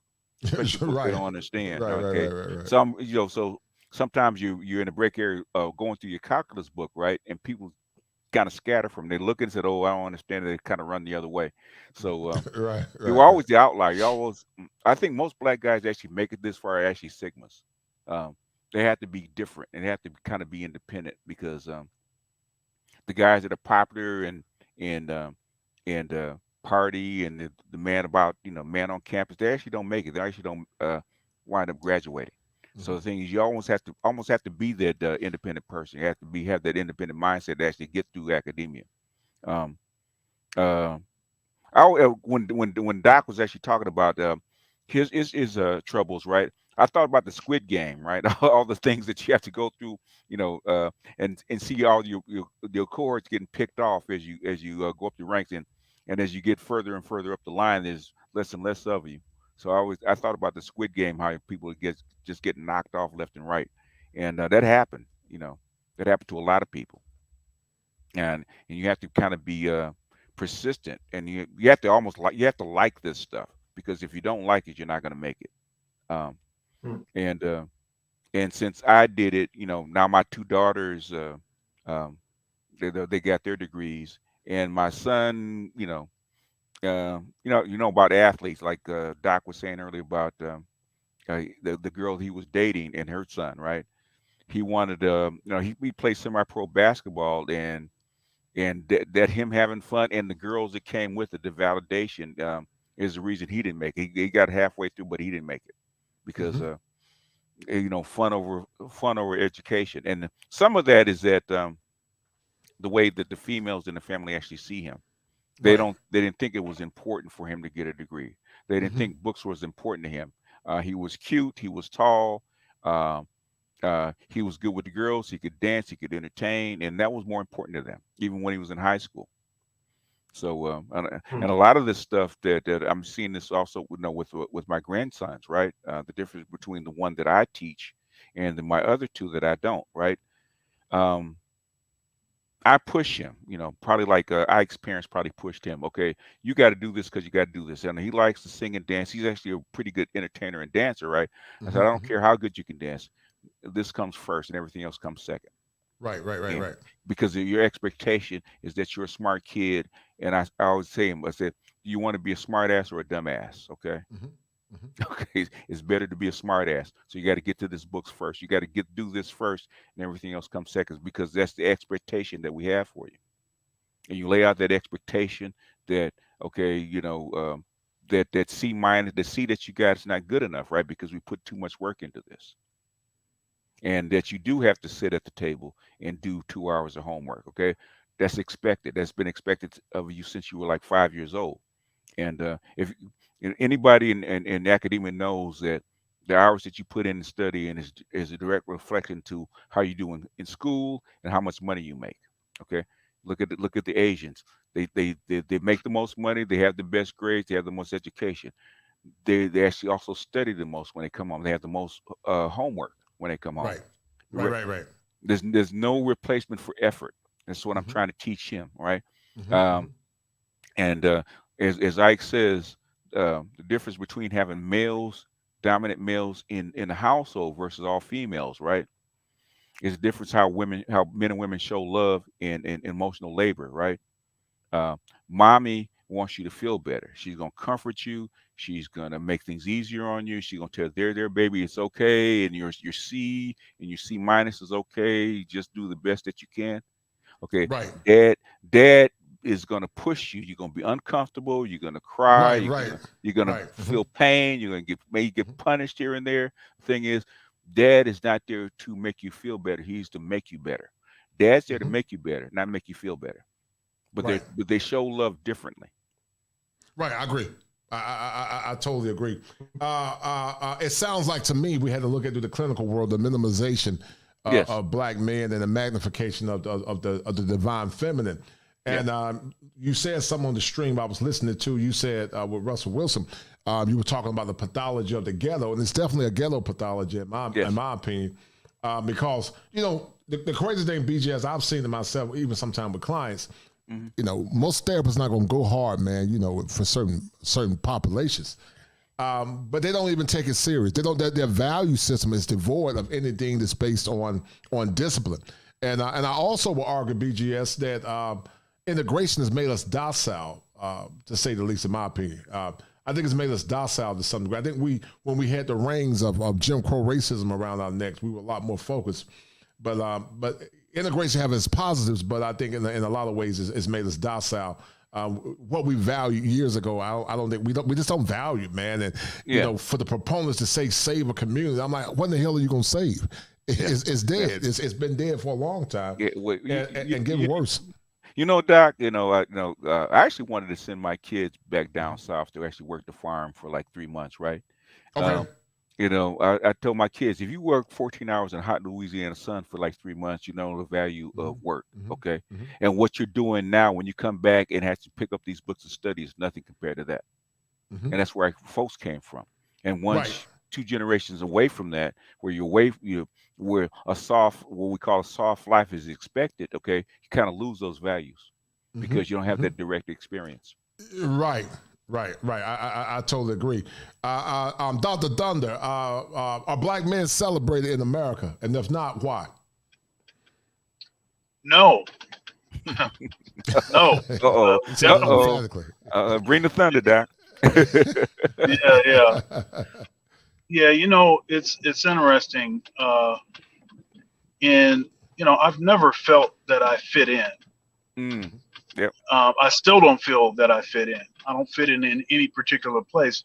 And it's interesting. I've had conversations with my wife about this, and she's actually felt the same way. She doesn't fit in because she doesn't play a lot of the games and a lot of the politics and stuff that's the common thing. And she never really spent very much time, doing the partying thing or sort of developing the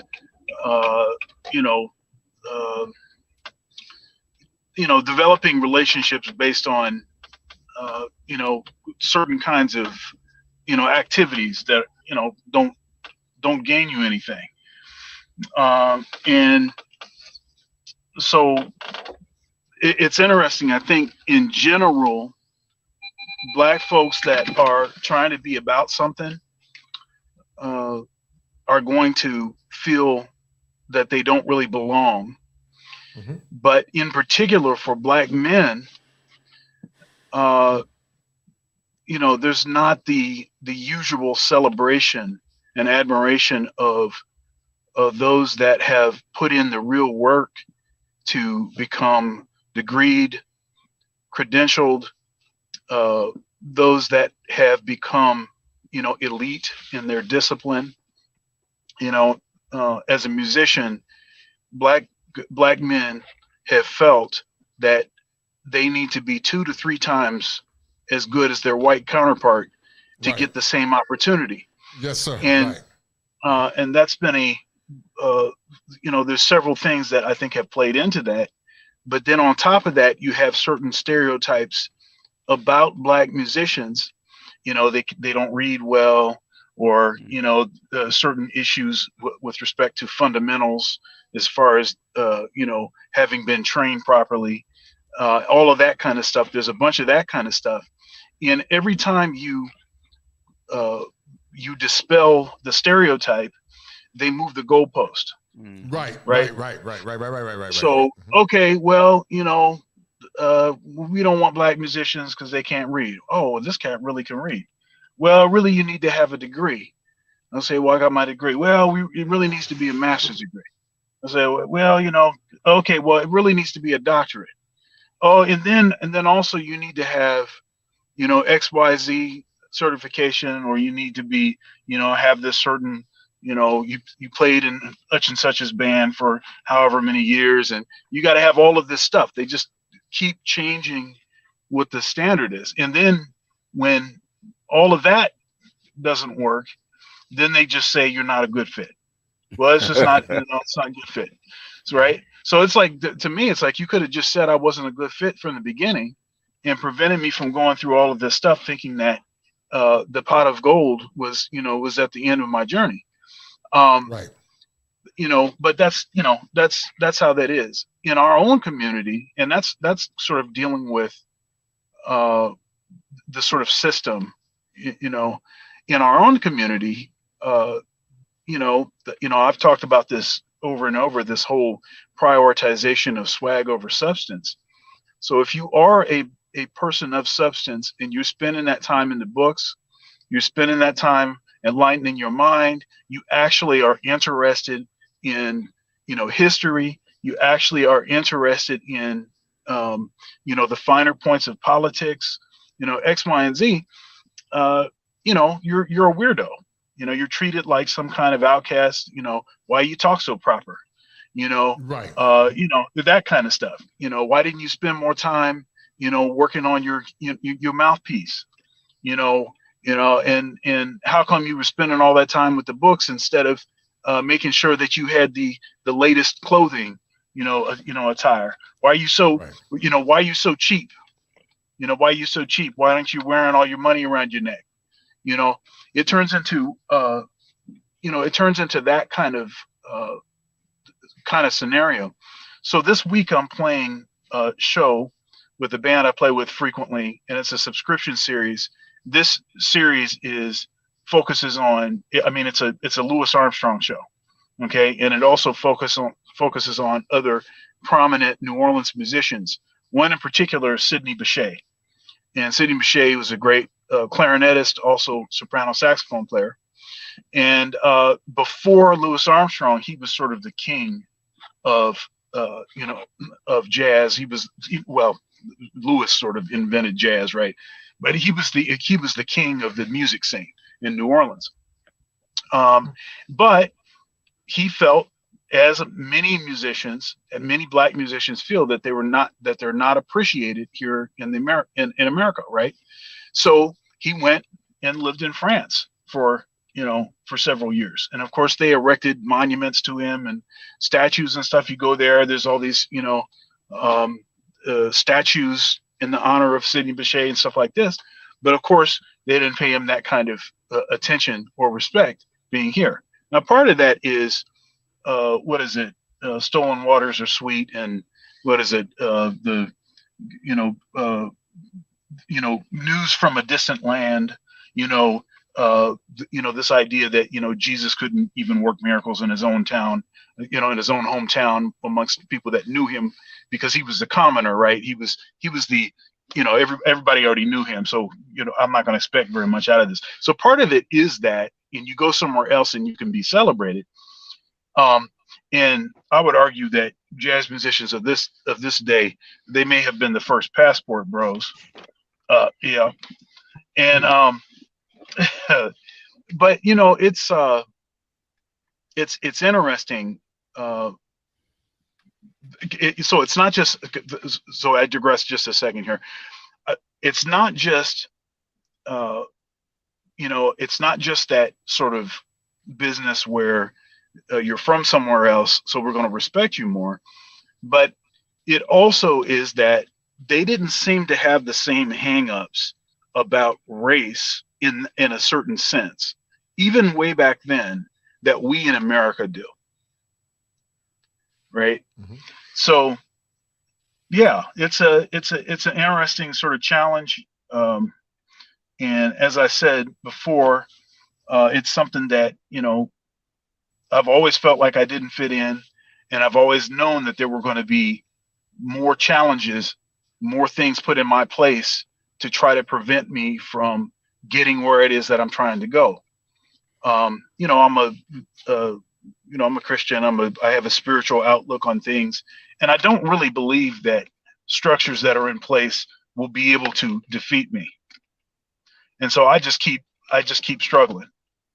And that's all you can do. That's all you can do. If I'm supposed to have it, I'm going to get it. If I'm not supposed to have it, then maybe I won't get it. I'd like to see more of us have certain opportunities. I'd like to see the educated lame, as it were, get more shine in our community. But I think that's probably a pipe dream. I don't think that's ever going to. Oh no, that's ever going to happen, bro. That'll never happen. Not on this side of life. It won't happen in our lifetime. And not only that, we don't even venerate the blue collar men. The blue collar men that hold this country down, we minimize them.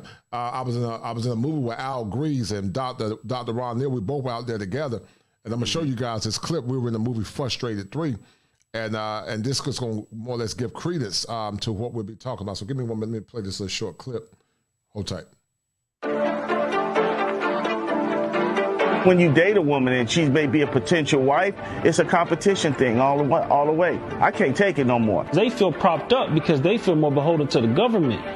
And then their man comes second. That's why they figure that they're strong, independent, don't need no man, because they have the government. Because the men are failing us, to be honest. Guys thinking about themselves, and they'll think about you after you react. You don't hear anything about being good wives and all this other stuff. What you hear is you strong and you independent. You can do it on your own.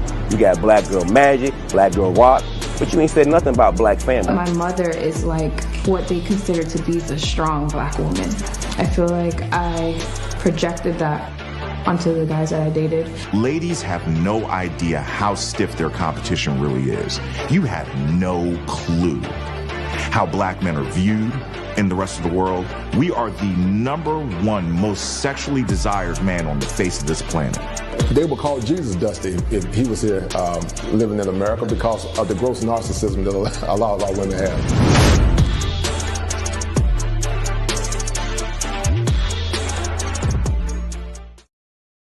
Yeah, they were even called Jesus Dusty, man, and he was the son of God, according to many.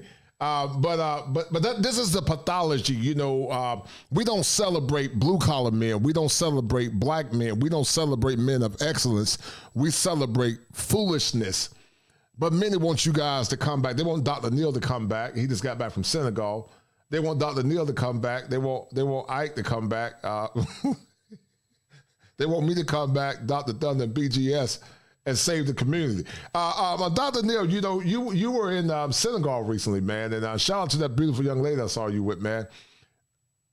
How did the Senegalese people treat you? Being an esteemed scholar, how did they treat you, and what did it do to your psyche as it relates to validation and affirmation, as we always talk about affection deprivation? I mean, yourself, Doc.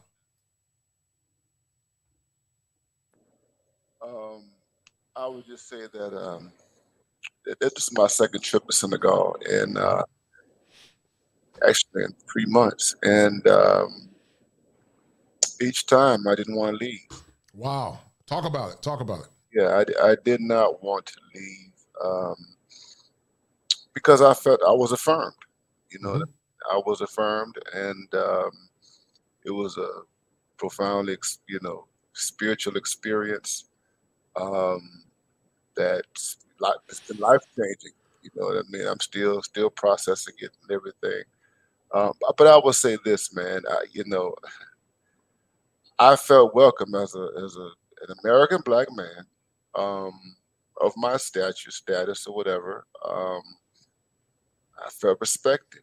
You know what I mean? And of course, I'm seen as an American in an African country and everything like that, and that comes with a lot. Um, but in light of our conversation that we're having right now, the educated lame stuff that we dealing with, and the so-called Pookie and Ray Ray, debates or whatever. Just in my experience, man, this in West Africa, just this one country. I went to Gambia also. Um, I just don't get that sense, man, from Africans that there is this opposition or resistance to men in particular who have reached a certain level of status. You know what I mean? It's welcome, it's embraced, it's affirmed, or what have you. You know what I mean? And it's the reverse of what we have here. You know what I mean? And it is no celebration um, of the lower elements. That is, of course you got lower elements in African society, in all societies, right? But I don't see a veneration of all that stuff. You know what I mean? And I don't see. I didn't see it. I was around a lot of middle class people and even non-middle class people. It was interesting, just being, being in West Africa.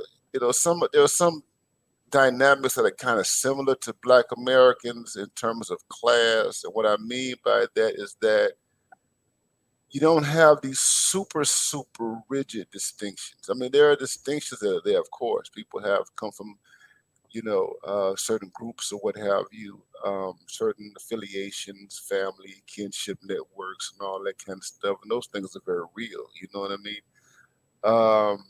But I didn't see, just and perhaps because I wasn't there long enough or what have you. I've just spent more time, and I plan on spending more time in West Africa. Um, I just didn't see where there was this kind of warfare, class warfare. Um, where I was, in Dakar or what have you. And I know they have a lot of stuff in African countries, and I know I can talk a lot about this in terms of politics and corruption and what's happening at the top of society with those who run things and their connection to European countries and everything like that. I know that's there, I mean, and it's obvious, what have you.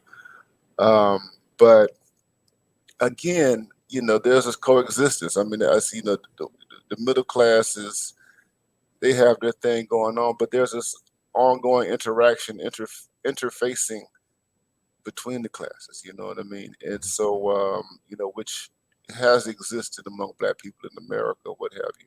But the point is, here's the point. It was obvious to them that I wasn't an ordinary Black American man. I'll put it like that.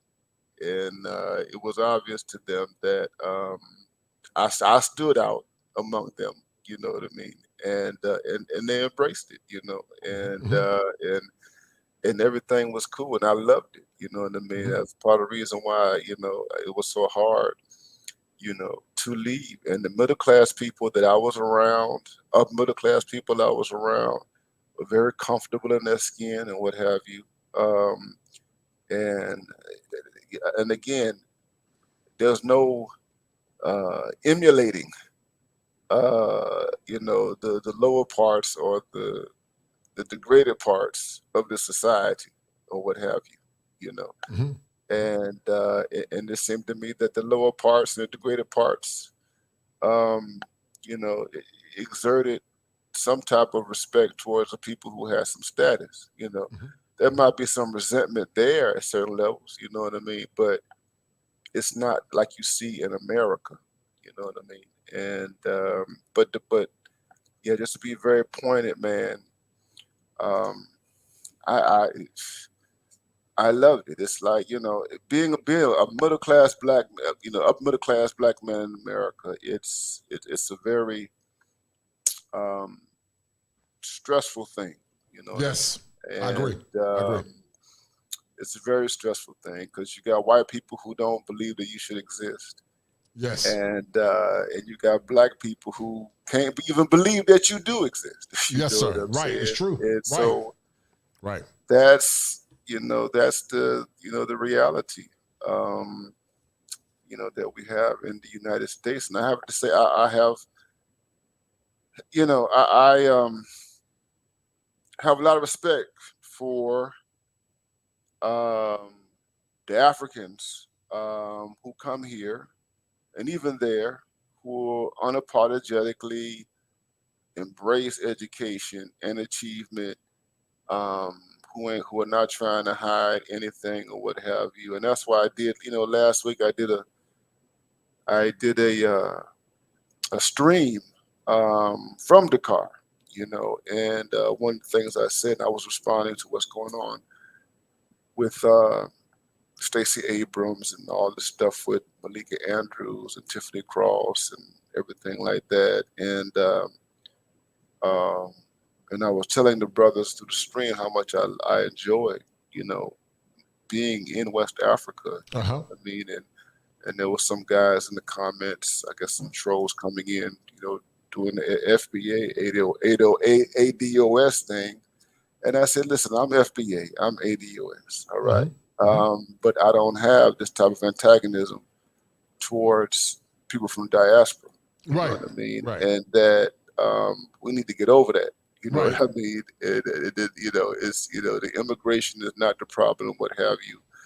And yeah, and Africans, you know, regardless of where they come from, they come from a context, a different milieu.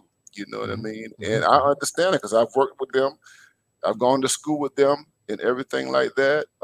You know, people like Ike and what have you. And I respect the achievement culture that they bring with them to the United States. Right. And I believe that black people have a lot to learn from blacks in the diaspora who, you know, don't have this ambivalence or resentment towards people who are seeking to, you know, go up the ladder and what have you, and to seek education and everything like that. You know what I mean? And so yeah, that's, you know, that was a part of my experience, man, in you know, in West Africa, and I felt at home.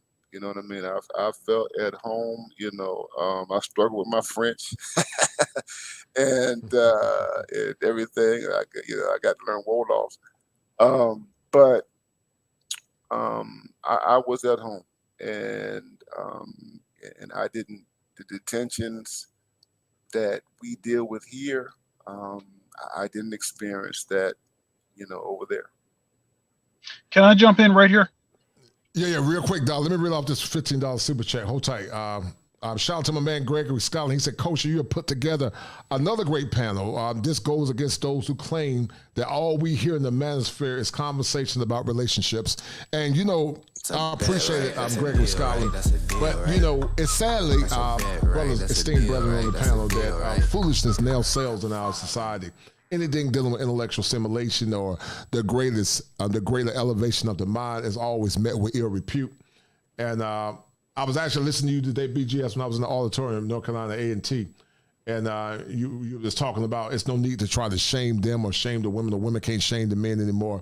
They're Right. running away. I was listening to what you were saying about your son, Yes. and because they are more around other cultures, like Dr. Neal, you Yeah. know, whether they be from the diaspora, whether they be white, whether they be Asian, it's a cultural. It's what I call it's a conscious thing. You know, the great teacher Jesus said that he was talking about.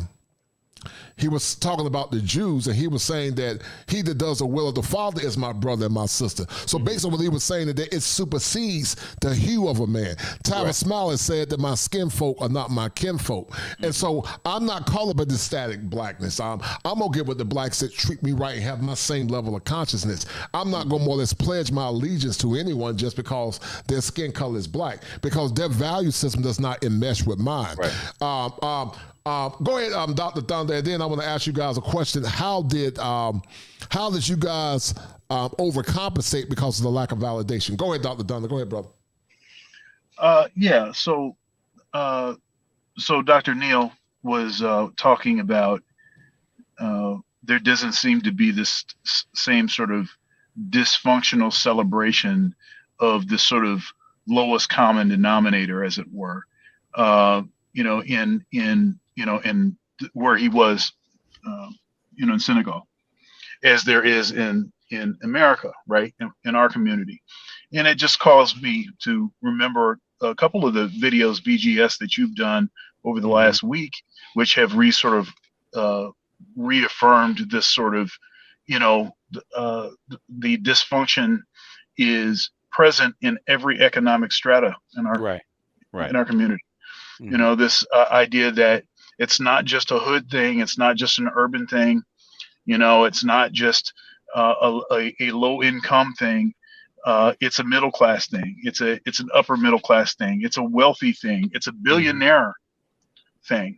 Yeah. And in every aspect of our community, you see this dysfunction in academia. You see it in the politicians that we elect. I've got a program called Thunder's Thoughts. And this past Thunder's Thoughts, Ike was my co-host. And we took a look at, for the Simp Anthem of the Week, which is a regular segment I do on that show, we took a little bit of a different angle on that this time, and took a look at a Jasmine Sullivan and Ari Lennox song called On It.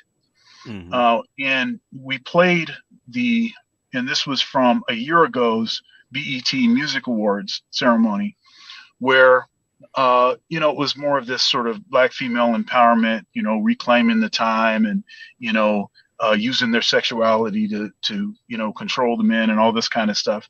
And I kid you not, but Maxine Waters is the person that introduces this. She's co-signing this song that within it practically line by line expresses rampant dysfunction and this sort of swag over substance and stuff like sexual performance, very graphic, right? In the lyrics in this song. And this is a mainstream song. It's from the album Ho Tales. Maxine Waters, a congressperson, an esteemed congressperson on BET, co-signs this song that's from a record called Ho Tales, and which is extremely graphic. At one point in the song, she says that she needs a brother with 9 inches. Oh, wow. Okay. So, that's a real disappointment.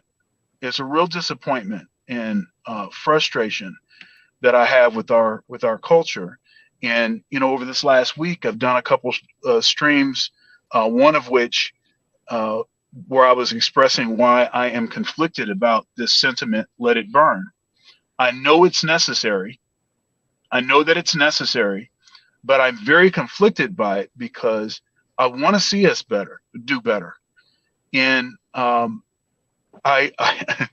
want to hope that we can do better. I want to hope that our community will finally get their priorities straight and stop glorifying this kind of behavior and start actually respecting, honoring, supporting, celebrating the brothers that are educated, the brothers that are spending extra hours studying, that are spending several hours a day practicing.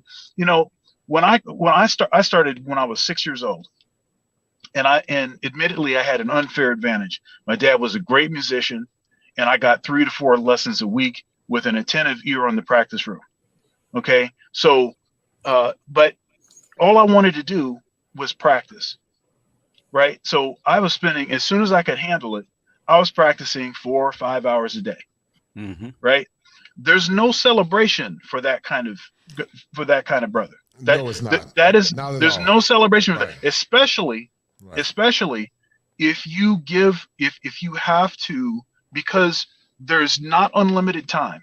There's not unlimited time. You have to make choices. You have to make choices as to what skills you're going to develop, what plants you're going to plant, right? So what seeds you're going to plant, which seeds you're going to water. You have to choose.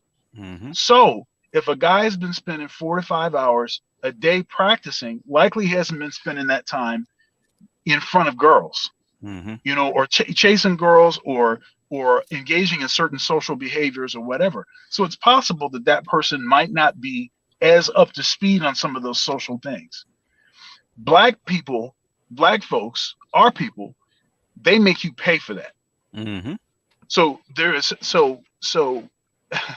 it's really too bad, and it's a hard thing it's a hard pill to swallow, but it's not going to change. No, it's not going to change. It's not going to change. Right. And it's going to take an unusual resolve by the brothers, the young people now that want to be serious. It's going to take an unusual resolve for you to push through all of that garbage to get to what it is that you're supposed to get to.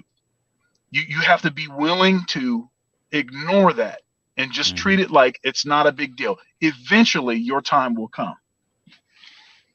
Well, I want to parrot that. You said you were conflicted, but even theology teaches that gold without fire, Dr. Dunn, it can never be pure gold, and so it has to burn. It has to burn.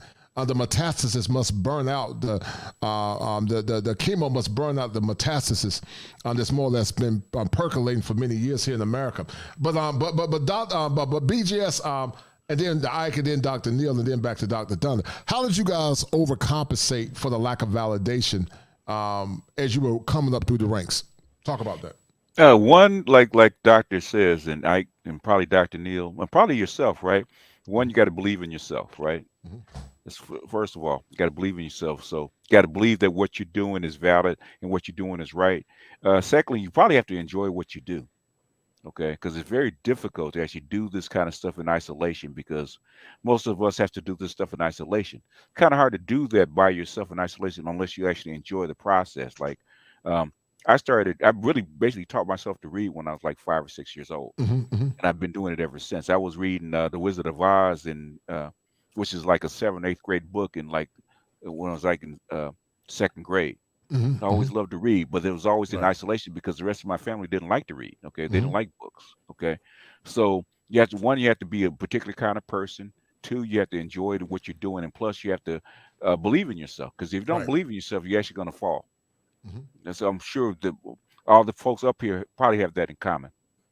Got to have a little bit of sigma in you, not all of it, but a little bit of sigma where you can do things in isolation of people. And not with people, because real alphas need people around them. They need the validation of everybody else. You can't have that if you're going to do this kind of work, especially if unless it makes a whole lot of money. Like Ike's an engineer. I'm sure once he got his degree and money started popping, all of a sudden the women started showing up because there's money involved. And usually that's what happened. Doc, the same thing. Once Doc probably started performing, then I'm sure there's a few panties that got thrown on the stage. The thing is, when it's actually practicing in isolation, doing those 5-6 hour sessions, there was nobody. Right. Because it's boring. Yeah. Right. But Doc David Ruffin, man, he the reincarnation of David Ruffin, man. He don't even know it. Doc the reincarnation of David Ruffin, man. He don't even know it. But how did you overcompensate, Dr. Neal? How did Dr. Neal overcompensate for the lack of validation, besides having a big ego? Yeah, I would have to piggyback on what BGS says, man. You have to really enjoy what you're doing, you know, and like it and believe that it's meaningful, and that it's, you know, it's going to make a contribution or what have you, and invest in that. You know what I mean? I would say this. I tend, you know, I would say today I call myself, you know, somewhat of an introvert.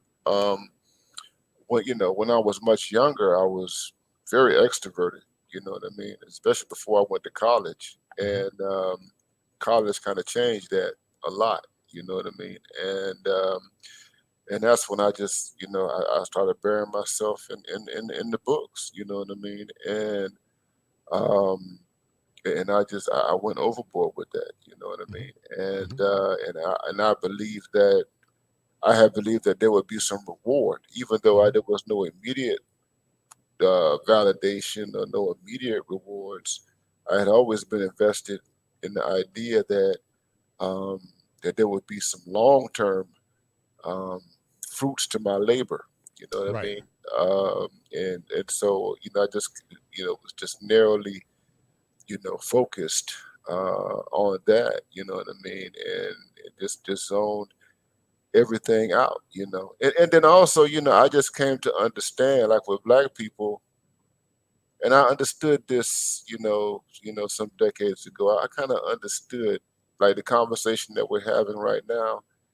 I understood that there was some very historical components to what we're dealing with, and culturally and everything else, and I had to come to terms with that, you know.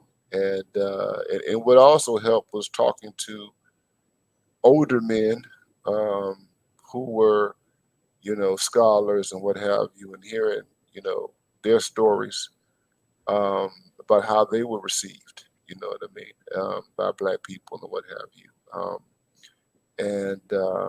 And so, you know, I kind of, you know, I allowed that to, you know, kind of help me, you know, understand, you know, what was going on. But yeah, and also just realizing it coming to terms with the fact that people see you as a weirdo, and an oddball, and then, you know, actively embracing it. I just embraced it. I'm like, you know, the hell with it. You know, y'all think I'm weird. Right. You know, my mom, even my mother and some of my aunts, they couldn't understand, you know, when I would come home for the holidays and I got my books with me. And even while I was there on the holidays, I was still working. You know what I mean? And they, you know, they thought something was wrong with me. You know what I'm saying? And I never talked about the women I was dealing with them. And sometimes I even had an aunt who thought I was gay. You know? Oh, wow. Because I was so focused with school and work and all that kind of stuff, and they didn't know anything about my personal life. You know what I mean? I didn't want them to know anything about my personal life, you know. And so that just added an extra layer to it. You know what I mean? I'll be the weirdo. You're the nerd. He's the geek, and all that kind of stuff. And all he does is study and everything like that. And when is he gonna live a normal life, get married, have kids, and all that kind of stuff? You know what I mean? And I just zoned that stuff out, man. I went, you know, I was into my own world. And what also helped me was the fact that, you know, I grew up as an only child, man, you know. And so I have, you know, a background experience of being to myself, you know what I mean? And having to make way, you know what I mean, and exist in the world, you know, without a whole bunch of brothers and sisters and what have you. Had cousins, but they were not always in close proximity to me. You know what I mean? So, you know, growing up as an only child was an advantage for me. You know what I mean? And and that's what I did, man. I just focused on the work, and and went overboard, with it. I always try to maintain some semblance of a social life. I came from a player background in Miami, and and I tried to, at least maintain some connection with women and what have you. You know what I mean? And I did that. And people talk about the game and the mouthpiece and all that kind of stuff. It's like, you can do all that stuff at the same time. You know what I mean? Now you can't go overboard with that because you're gonna get distracted. You can't do your work. Right. But yeah, and even with the women, and the women thought I was the weirdo. Oh, really? Yeah, they thought, there were parts of me they thought was cool, and there was some swag or what have you. But the women, the intellectual stuff, when you become if you're a full intellectual person, cerebral person, stuff like that, as a black man, you're gonna always have problems with women. At some level or another, you're gonna always have problems. At least that's what I have seen in my life, and even with other men who've gone down this path. Because again, baked into the psychology of women is that you're supposed to be something other than this scholar, and with this focus and everything like that. You know what I mean? And so, yeah, like I said, man, you zone things out, bro. No doubt. How did Ike Ogami and Ogiami, I hope I said your name right. How did you overcompensate for the lack of validation? How did you overcompensate? And then Dr. Dunder. Well, once again, yeah, I have to co-sign and piggyback on what BGS said. There is that the Sigma aspect which you have to embrace. The solitude aspect. And these are aspects of personality or aspects of perhaps advantages that we have, but I'm going to say more on that. But the solitude obviously yields a lot of results. You can get a lot of stuff done alone, right? Practicing that saxophone, Dr. Thunder, is not a group effort, right? Reading Sartre or whatever, I don't know, Dr. Ronald, or whatever you philosophers do. It's not a group. It's not a team sport. You got to sit there and read alone. You got to write alone and all that kind of stuff. So if you're not comfortable with being alone, it's going to be a problem. But below that, you say something below that, and I'm going to say something that is a little more general. Below that, I always found it important to have a zest for life. And I'm not talking about some effervescence or happiness or some kind of, serotonin, whatever, some kind of freaking hormone. No, I'm talking about something that says a core belief and grokking of the notion that existence is good, that being is good, despite the trials, tribulations, despite all the sacrifices that may fall through. To use the story of Cain and Abel, if there's you have to kill any semblance of Cain in you. Anything that starts becoming resentful about, in this particular case, the lack of celebration, that's it, right? If you start becoming resentful at existence in and of itself, it's going to be a big problem for you. For me, that's a fundamental one. Always make sure, and perhaps this is where kosher clinician will come in, because that is a psychological issue, right? If you don't have zest for life, if you start becoming Cain, right, there's something wrong there. It's not, you can't just be like, oh, just push that over to the side and keep on grinding. You got to deal with that, because it's not right. Okay, I don't need to, I don't need to convince you. I don't have to go to some kind of a proposition to convince you that is not a right thing for you to see being and existence as not worth it, not worthwhile, not good in and of itself. So that is a fundamental thing for me. And then some practical things is that I always kind of kept track of compounding, right? And one way to put it, shout out to Jordan Peterson, is to always make my, invest in my future self, right? My present self is always trying to say, okay, how can I clear out barriers and paths and create tumbleweeds and brush off the path of my future self, okay? And how can I avoid actively placing barriers, okay, on that path? And I relate that to compounding, because the things that you are now, the benefits that you're getting, that you're reaping, are a result of the things that you've done in the past, right? So I'm always like, okay, what am I doing currently that will lead to some kind of compounding? And I'm going to relate it to something actually quite practical, in the sense of, if you are, whatever it is you're doing, what am I leveraging? Am I kind of leveraging labor? In other words, am I bringing more people into the organization, hiring more people, training more people, or am I leveraging capital in a particular way, right? That will, because these things compound, right? These are ways of scaling, right? You're scaling, you're broadening the path and the opportunities for yourself in the future. I'm taking this Petersonian thing now into some kind of a more practical, as like we say, microeconomic space, right? So constantly all the time, I'm looking like, okay, the things that I'm doing today, right now, how are they beyond just giving me something right now, right? Because you can just, let's say, work hourly for a wage, right? But you can also say, okay, how am I gaining equity, meaning ownership, leverage of something? Maybe I'm training new people, I'm bringing new people in, I'm leveraging capital, or I'm leveraging some kind of automation, some kind of technology, some kind of something, right? I'm investing in myself, I'm learning a new skill, right? A huge one, right? I'm learning a new skill such that, 5 years from now, I can look back and say, hey, Ike from 5 years ago, good job. Because of you, I can afford this champagne now, or whatever the hell it may be, right? That kind of thing. So that is a way of kind of smoothing the path for yourself that I've done anyways, that I use. But fundamentally, I'll go back to the whole thing of having a zest for life. If there's anything in you that reeks of that Cain resentment, you got to address it. If typically some kind of a psychological thing going on there, you got to address that, because then you can kind of fully overcome, or maybe not fully overcome, you can weather the storm way much more easier if you don't think that, life fundamentally is a bad thing, right? Right. Understood. Dr. Dunlap, we're going to sign off in a minute. You guys have been awesome. I want to ask you guys one more question, and I would definitely want to hear from BGS and Dr. Neal.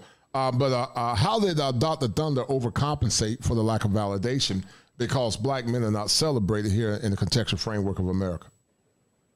Yeah, so I am I work hard. I'm always working on the next project. I want to be the best, or counted among the best at everything that it is that I do. And so I'm always making adjustments, refinements, and always gathering new skills. And those new skills that I have gathered over time have allowed me to experience things and participate in ways and join the conversation, or be able to see things from a different perspective, and all of that stuff has been very valuable. I call myself my sort of, the Dr. Thunder sort of quick bio is musician, professor, social commentator, right? And each one of those things facilitated the next thing. They wouldn't want me to teach if I couldn't play. And nobody would care what I had to say if I hadn't achieved at a certain level. The Bible puts it like this, when talking about Moses, your gift will make room for you. Right. So to the extent that you develop something fully, it can open doors that you never even realized, were even possible. And I see life as like a conversation, right? The best conversations are not linear conversations, right? It's not where you already know what's going to happen. It's going to be A, B, C, and D. Okay, now we're done. And the best stories that are told are not the ones that you complete the quickest. That's not how art works, right? That's not how we evaluate, the experience of going to a movie and being moved and the twists and turns, and then finally the resolution. And in music, all of the ways to suspend the resolution, false cadences in modulations in both in harmony, changing the key, and also in rhythm. All of the different ways that a theme can be manipulated. Most of these movies these days are one theme movies, and the composer uses all of these composer techniques to take one theme and expand it by making really mathematical changes, basically, to the theme, which ties the whole thing together in really unexpected ways, right? And then when you hear it clearly reemerge at the end, it seems to complete the idea, right? I'm saying all this to say that I see life, I see music, I see conversation, I see it all as really the same thing. You don't know where you're going to go, and if you're listening and really paying attention in the beginning of the conversation, at all points in the conversation, you have the opportunity to always learn something and to always share something from only a perspective that you can share, right? So you have an opportunity to both receive and give in each interaction, right? And so just finishing this thought up, the idea that a conversation, the end of the conversation is not known at the beginning, you don't know where it's going to go. That's exciting to me. That's interesting to me. That's, that makes me feel as though every single moment is sort of pregnant with meaning, right? Every single moment is facilitating a next moment, and you don't really know what's going to happen, but everything that you have gathered along the way, gathered along the way has prepared you for such a time as this, Right. And maybe it seems like it's like, overly melodramatic or like way over the top or whatever. And maybe you can hear some soft strings playing in the background as I'm talking right now, coming to the conclusion of this point. But my point is that conversation, and I see all of human interactions as a big conversation, is that's beautiful, and that is compelling, and it means something, and it's unfortunate that many folks do not understand how to communicate on that level. They don't know how to have a conversation. They need to be in control of the process, and they need to sort of usurp other people's process with their own, their values with their own. So I'm an introvert. I'm an intellectual. I'm very interested in nuance, right? So I may want to spend a certain amount of time addressing nuance, addressing semantics, addressing things that I consider to be important to the conversation and perhaps tangential at times. But that's what I add to a conversation. A person that is irritated by that, because that, often is the case that they can't get beyond that. They just start getting frustrated, and it derails and closes off any opportunity for meaningful dialogue. I'm going to ask you guys a question as we get ready to end. This has been an awesome stream. I'm starting with BGS. I've heard you say commentary about it. It's a passport bro movement, the new male empowerment. We've often heard in the last couple of years, black girl magic, black girl rock. But, there's this new invigoration of men that are beginning to travel abroad. It's a passport bro movement, the new male empowerment for black men. Starting with BGS and then the Dr. Neil and around. Go ahead, brother.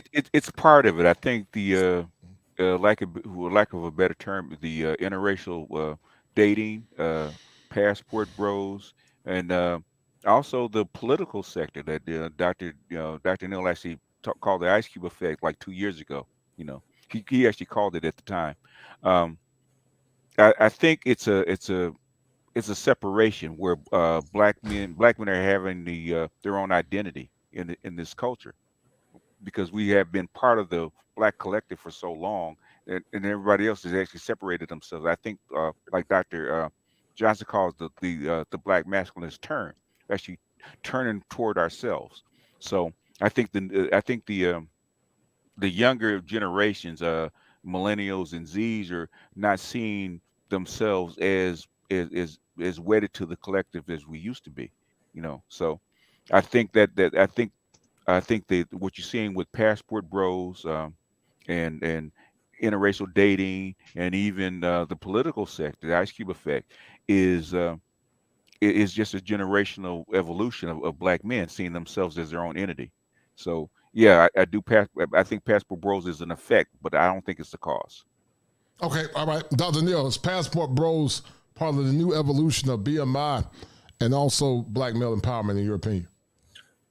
Most definitely, I mean, black passport blows, excuse me, bros. For me, it's about agency, and I talk about the black male agency in addition to BMI and what have you, and it's black men taking seriously, their futures and their happiness, their well-being, and and all of those things, and I agree with BGS. We're at this place where we've recognized that the contract that once existed no longer exists. You know what I mean? I remember that video. Yeah. It no longer exists. We're not wedded to a contract. We are not obliged to save black people from whatever fate black people will face, in the future. You know what I mean? And history will have to, work those things out. You know what I mean? It doesn't mean that we have a callous, disposition towards, the collective or what have you. And wherever, and I would not, you know, um, tell any, black man to not, be concerned about broader forms of black empowerment or what have you. But I will say that, yeah, this is all about, this is agency. And it should be noted, that, most of the guys who are part of the movement are black men, who have achieved a certain level of status, and I said this, I say it again, I mean, the passport bros, the movement, it's gained traction, but it's not for everybody.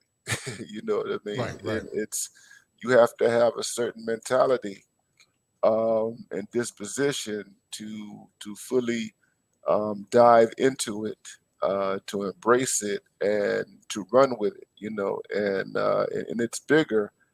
And of course, women from other countries, distant lands, are they're the desserts that we put out there and everything like that. But it's much bigger than that, man. It is much bigger than that. Like I said, Senegal was a spiritual. West Africa was a spiritual experience for me, bro. You know what I mean? I was in an Islamic country, and I was just vibing, with people who have who live out those traditions, and in ways that are very different from what you find in the Arab world. You know what I mean? And they have their own iteration, and it's a completely different understanding of Islam, spirituality, and then you have the African traditions and all of that. So this is about your whole overall well-being. You know what I mean? And getting out of the matrix of the West. You know what I mean? And black men expanding. And I said this, on Facebook. Black men expanding their worldviews. You know what I mean? And we're in a globalized world, man. It's just we're in the globalized world, and it makes no sense to see yourself, as someone that's confined to, localism. You know what I mean? And it's just you can't. No black man who has made any serious investments in his development or whatever should confine himself to one place, No, on I agree. planet Earth. I agree. I totally agree. I agree 1,000%. Ike Ogiamian, is the Passport Bro movement, the new empowerment, similar to Black Girl Magic and Black Girl Magic, Black Girls Rock? 100% yes. I agree with BGS that it is an effect, not a cause. And our resident philosopher here has said everything, right? With regards to agency and whatnot, and exercising of your options. And if I were just to put the global world thing, it is your duty. I mean, technology has made it such that, the world has opened up to you. And if you're in the West, right, it is insane to still be closed off, because it is here in the West that you have the most opportunity, whether it be in terms of having the capital, the resources, the technology, to reach out into the world and to globalize, right? Because globalization is not going anywhere. The way I like to measure globalization, or the way I like to define or kind of see globalization, is the spreading of technology, right? So technology means you go from there was no typewriters before, and then boom, you make a typewriter. That's a technological event.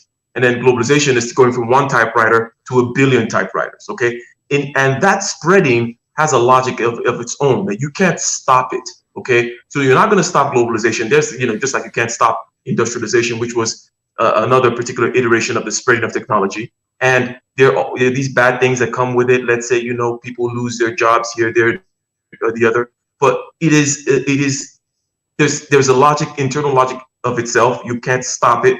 And it is almost like your duty in the West to take advantage of it, okay? Because, by the way, if you can't be a Luddite, right? Because again, I'm tying globalization to technology, right? You can say, oh, it's all these bad things are happening, the immigration this or that, blah, blah, blah. But the people whom did not embrace it, what happened to them, right? You can't just say, okay, well, but I'm not going to use, you get the idea, right? There are many bad things, whether it be pesticides or certain type of fertilizers or certain types of processes, industrialization wise, that had all kinds of bad effects. But the people whom did not embrace it got ran over by the train, okay? So now, whether you're going out there to exercise options of all kinds, investments, consuming different cultures, meeting other types of people that maybe are more compatible with you, if you don't take advantage of it, you're going to get run over by the train. So 100% agree. It is an effect, and it is your duty, especially having the opportunity here in the West. No doubt. I want to ask. I'm gonna ask Dr. Dunn, then BGS and Doc. We're gonna let you guys take it home. This is gonna be a very dark question, but I think it's gonna add a lot of credence to the conversation. Dr. Thunder, is the Passport Bro movement the next or the new black male empowerment synonymous to Black Girl Magic, Black Girls Rock, in your opinion? Yeah, I mean, I think much of the, many of the salient points have already been made, in which I wholeheartedly agree. I do think that it is the effect, not the cause. Was it this week, or it might have been last week, in one of my Car Thunder episodes. Thanks for that naming convention, BGS. I did a video where I said that a black woman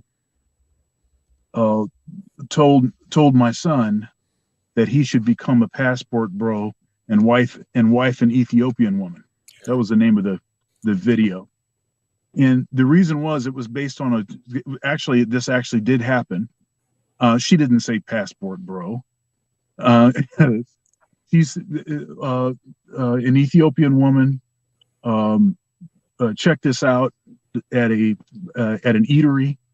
Very friendly, warm, smiling ear to ear, and she asked me if we were Ethiopian, or if we had Ethiopian in our family, and so we just talked a little bit, a few pleasantries, and then she immediately said, she says, well, you know, and my son is 9.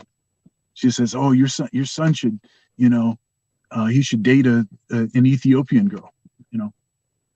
And the reason I thought this was interesting is that it points out that there's an obvious recognition that the whole sort of modern woman thing, as it relates to relationships, is not beneficial, advantageous, desirable to Black men in particular. All right. And she said Ethiopian woman because her view, and I think this is the sort of subtext, is that those women are more traditional, right? And they're going to tend to respect masculinity. They're going to tend to be less sort of independent, don't need no man. I'm getting my education so that I can prove that I don't need no man. They're going to be less of that, right, as the default. And so I just thought it's interesting that as we've had these conversations with more regularity, especially in the Black manosphere over the last few years, that certain events are happening with a striking regularity that just weren't happening with the same. They just didn't happen as often. I do think that because Black men now are willing to take their talents to South Beach, as it were, that it is creating a sense. It is changing a certain dynamic. It has changed the conversation. It has caused people to take us seriously, you know, and I think that's a positive thing. And sometimes you have to vote with your feet. You just have to say, you know what? I'm washing my hands of the matter. I've voiced my grievances, and now I got to get on that airplane. You know, I got to get my passport. I got to do something that is going to benefit me. Because I've tried to do this thing where I try to put the community first and lay down my life for it, and you know, and where I've allowed my dead body, my mutilated dead body, to be used as a political tool for others to get their agendas across, but where the things never get any better for me. In fact, in the same time period where all of this Black Lives Matter business has been going on, the only group that is actually doing worse is Black men and boys. So much for that actually being for the group that supposedly that got this thing ignited, mistreatment of those individuals. So I do think that something is changing, and it's a little bit at a time, but I have noticed a difference in the conversations, not just about relationships, but even just about basic treatment of Black men. I've just noticed something happening. So it is an effect and not the cause, but I think that it is it's actually having its own effect. You know, I want to ask you these guys, BGS and Dr. Neal especially, and we're going to try to sign off in a few minutes. I know you guys got to go. I appreciate you guys taking the time to be on. But the dark side, the shallow point, is it safe to say, BGS, that the lack of validation, honor, and respect has caused many men to reach a shallow point moment and turn to the dark side? And if so, tell the audience how. Well, I mean, the validation, honor, and respect is only part of it, but also outcomes, just tangibles, right? Okay. Um, just like I was just talking to artist and MC, right? He's actually a tradesman. Okay. In California, you have 4 out of every 5 politicians that hold office are black females, right? And and you're always pushing saying black men should be in trades, but you're allowing people to come across the border, okay, that are untrained, they're unskilled, haven't gone through the same process to push your black men out of work. And nobody says anything. They're complaining about this for 2, 3 years, and people that are in power, that look like us, that are black female, don't say anything. Okay, honor, respect, and that kind of validation is all good. But the thing is, when we talk about tangibles and life outcomes, man, I was just looking at a chart, right? You got 1 million Gen Xers. We talk about people over the age of 40, the black males that are in poverty, okay, don't have any income, okay. Think about over 1 million black men that are Gen X over 40 years old that are in poverty. Nobody says anything about black men. So Right, right, it's right. beyond, forgive me, it's beyond validation, respect, and validation, right? It's real world on the ground tangibles, okay? Education, income, basically lifestyle, right? All that kind of stuff all matters that we're not getting. We're not getting it out of this culture. Okay. And the thing is, when we ask for help, you should be able to ask your own culture, your own people, your own society for help. Okay. Right. Especially for men and especially for your young boys. The thing is, we're getting deaf ears. At some point, we're gonna have to, some point you have to take what black women at their own word, right? When they said black men need to do it for themselves because we're not gonna give you any help. Okay, and we have to start believing that. It was kind of hard to actually believe that your own black women would actually do that until you start hearing them come out of their own mouths. Now black men have to make a choice. Do you want to sit here and take what you've been getting and get crumbs? And I've actually said that you get crumbs from the slice of the pie that black women get, or you're actually going to make a whole pie for yourself. And at some point, you're going to have to do it because they're telling you that we're not going to do it for you. You're going to have to do it for yourself. And you're going to have to speak for yourself and do it for yourself and make choices. And the second thing is that every black man knows, right? Especially when you deal with a black woman, okay? She don't act right until you leave her at least once, okay? That's true. That's true. I agree. And as a group, right? I've been hearing from black women for the last 8 years that I've been on here, right? Is that they are not going to believe that you are serious, that you are really committed to doing what you're going to do unless you leave them, right? And so guess what's going to happen? Now black men are leaving, and guess what's happening? Black women are starting to panic. Okay, they're really leaving. Right. Okay, they're really leaving. So sometimes you got to do that. Sometimes you got to do it. Yes, sir. I'll close with that. Thank you, brother. I appreciate it. Dr. Neal, the dark side, they're reaching a shallow point because of the lack of validation. In what context would you say that's true? Well, there is to add what BGS is saying, because of the dire state of outcomes, we have to acknowledge the fact that you have some men who will live life as though they have nothing to lose, right?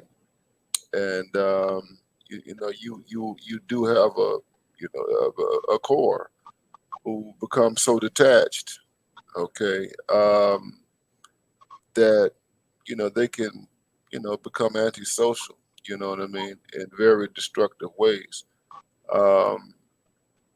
The other side of it is that you have young generations who are coming up and they see it, you know what I mean, and they see the lack of enfranchisement with men and what have you. We already see. I mean, disease are already moving in a different kind of way, and those who are coming behind them are moving in a different kind of way. But they'll begin to add. They'll do the math. Other ones, and if it's going to be, I mean, the outcome is going to be. I think it's going to be bleak. Well, not just for the men, but I think just for the women who've produced these men. You know what I mean? And I'm hoping that, and you're asking me about the dark side. You know what I mean? I'm hoping that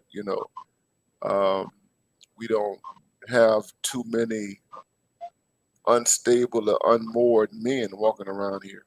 You know what I mean? That cannot be or will not be managed by the prison system and everything else like that. You know what I mean? But that is a possibility. Because like I said, I mean, all human beings need to be nurtured at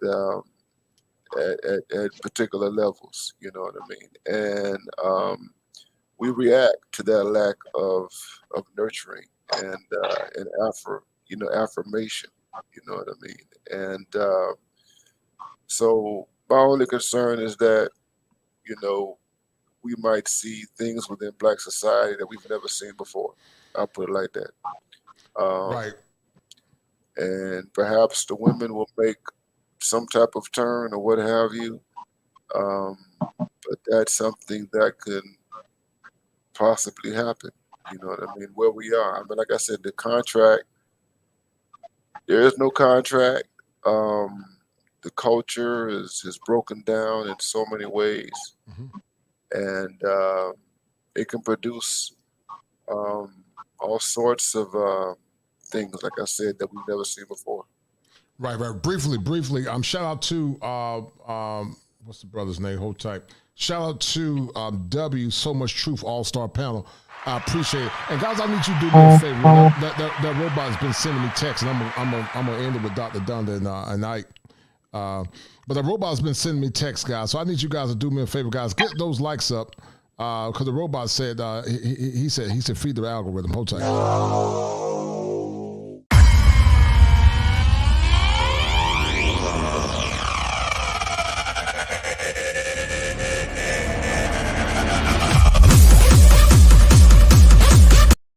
All right, Ike Ogamian, did you ever decide to go to the dark side because of the lack of respect? Did Ike ever reach a shadow point, where he was tired of being the good, educated Nigerian, and he said, "The hell with it, I'm going to the dark side because Raekwon the man get all the respect." Go ahead, brother. Well, I think that I don't know which particular school of psychology talks about ego death and whatnot.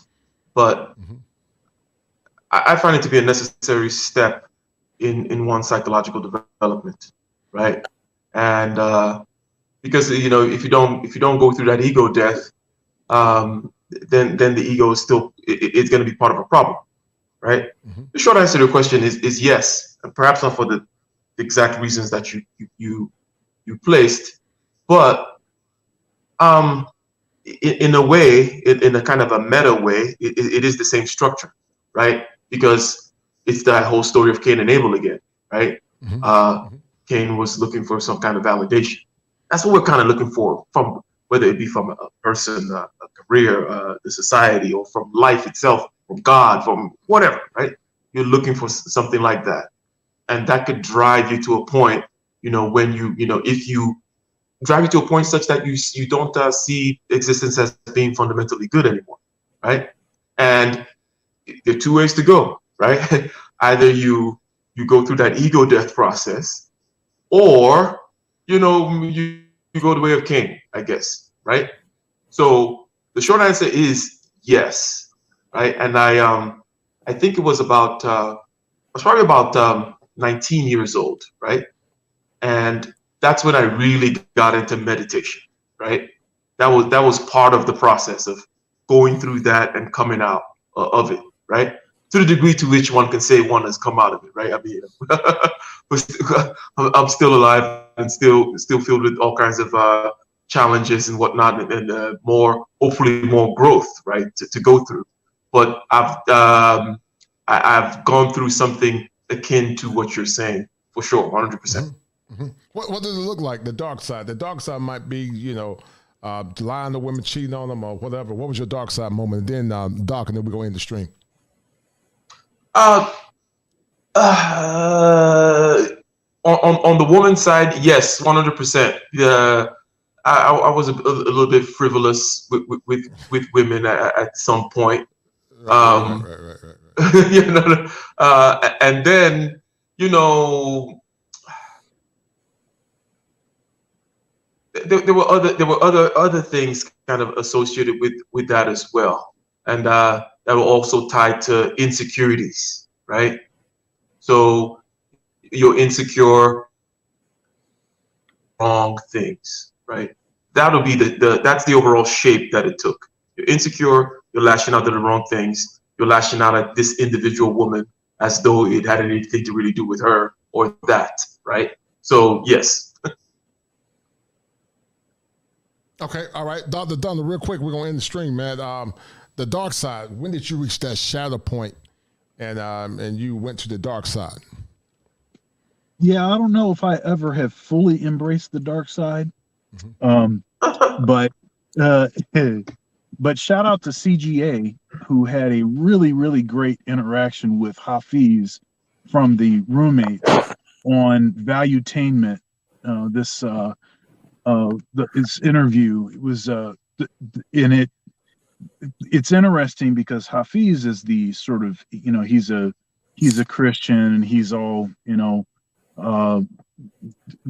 too emotional for me, not stoic enough, and he's kind of wearing a lot of this on his sleeve and stuff throughout. Right. And CGA, who admits that he has embraced the dark side, that he is, as it were, on the dark side. He because of his experience with, you know, divorce and custody stuff with the courts and everything else, he has embraced this free agent lifestyle, and you know, and even what some folks call tricking. You know, and there's a debate and some squabbling about, you know, some are like tricking is you know, categorically wrong. They're not talking about from a moral perspective. They're talking about from it's like cheating. You know, it's like you shouldn't be allowed to do that. Not only that, but you know, we shouldn't be teaching young men that this is what they need to do. Let's just go straight to tricking.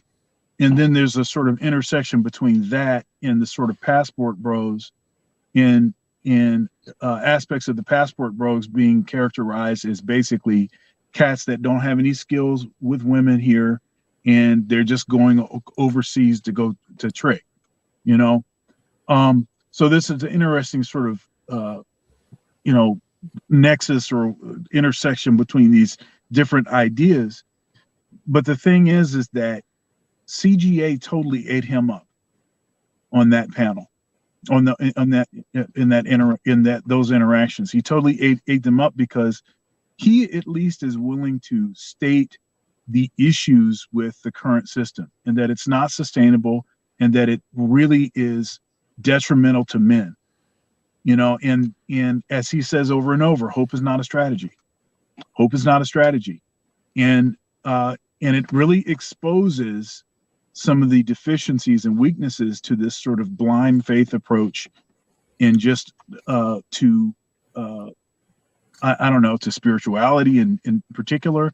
If you just try to embrace stuff that's sort of pie in the sky without acknowledging what actually exists, what's actually going on right now, you know, what the laws actually are, without being aware, and actually, you know, they were talking about insurance throughout this interview, you know, without acquiring the adequate insurance, you know, as it were, to make sure that, you know, you can make it through. I think you're going to be in a world of hurt. And to the extent that father absence continues to be a problem, yes, you are going to have more and more volatile,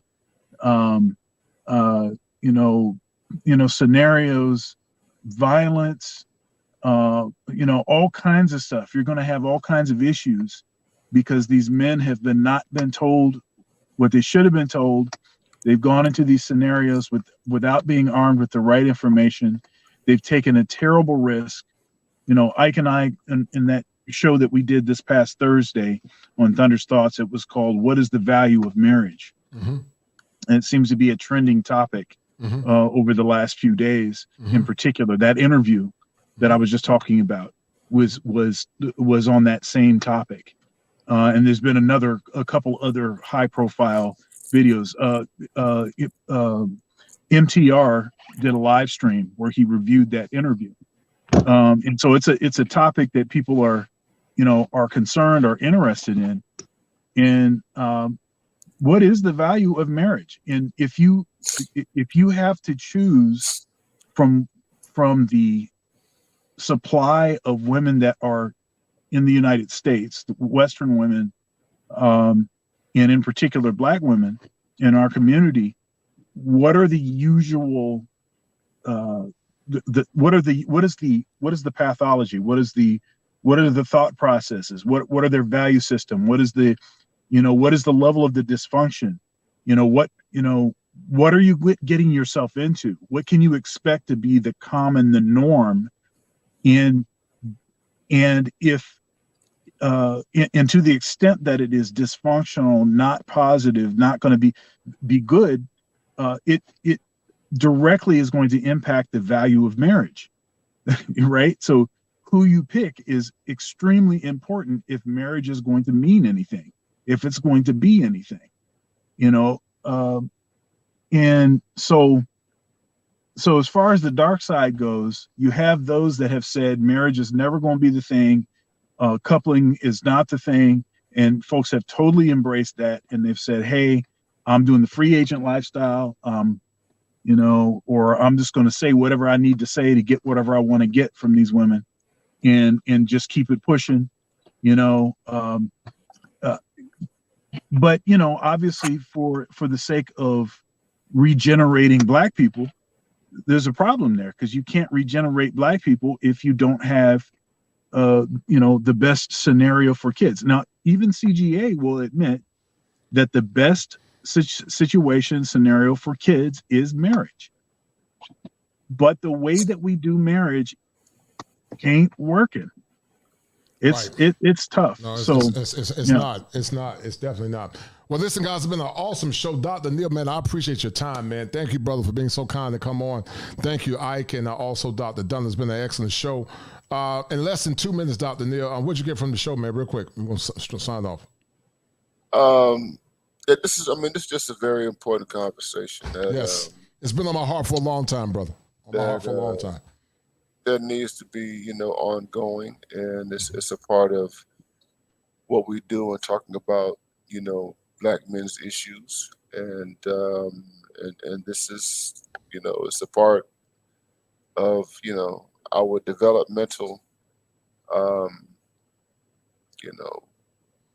situation in the United States, and it's not going anywhere, man. And as someone, I think in the chat, indicated that, this is a rarity in this type of space. Right, it is. Yes, very rare. Yes, sir. The whole time talking about, women and everything like that. I mean, there's so many aspects of masculinity that we have not broached in this space. I totally agree. So, yes, sir. I totally agree. This is a very important aspect. Yeah, well, I put it together, Doc, because you're right. They always say solutions, they always talk about women. And so I said, let me do a show talking about this. It's just keyed on more into male empowerment. And by the way, guys, my Tar Heel just went up by 3 points, man. We about to take it home. We about to take the victory bell home, man. Tar Heel Nation stand up, man. But yeah, man, I see that, let me come on some all-stars, 5-star McDonald's All-American. And I got, Ike, Dr. Dunder, yourself.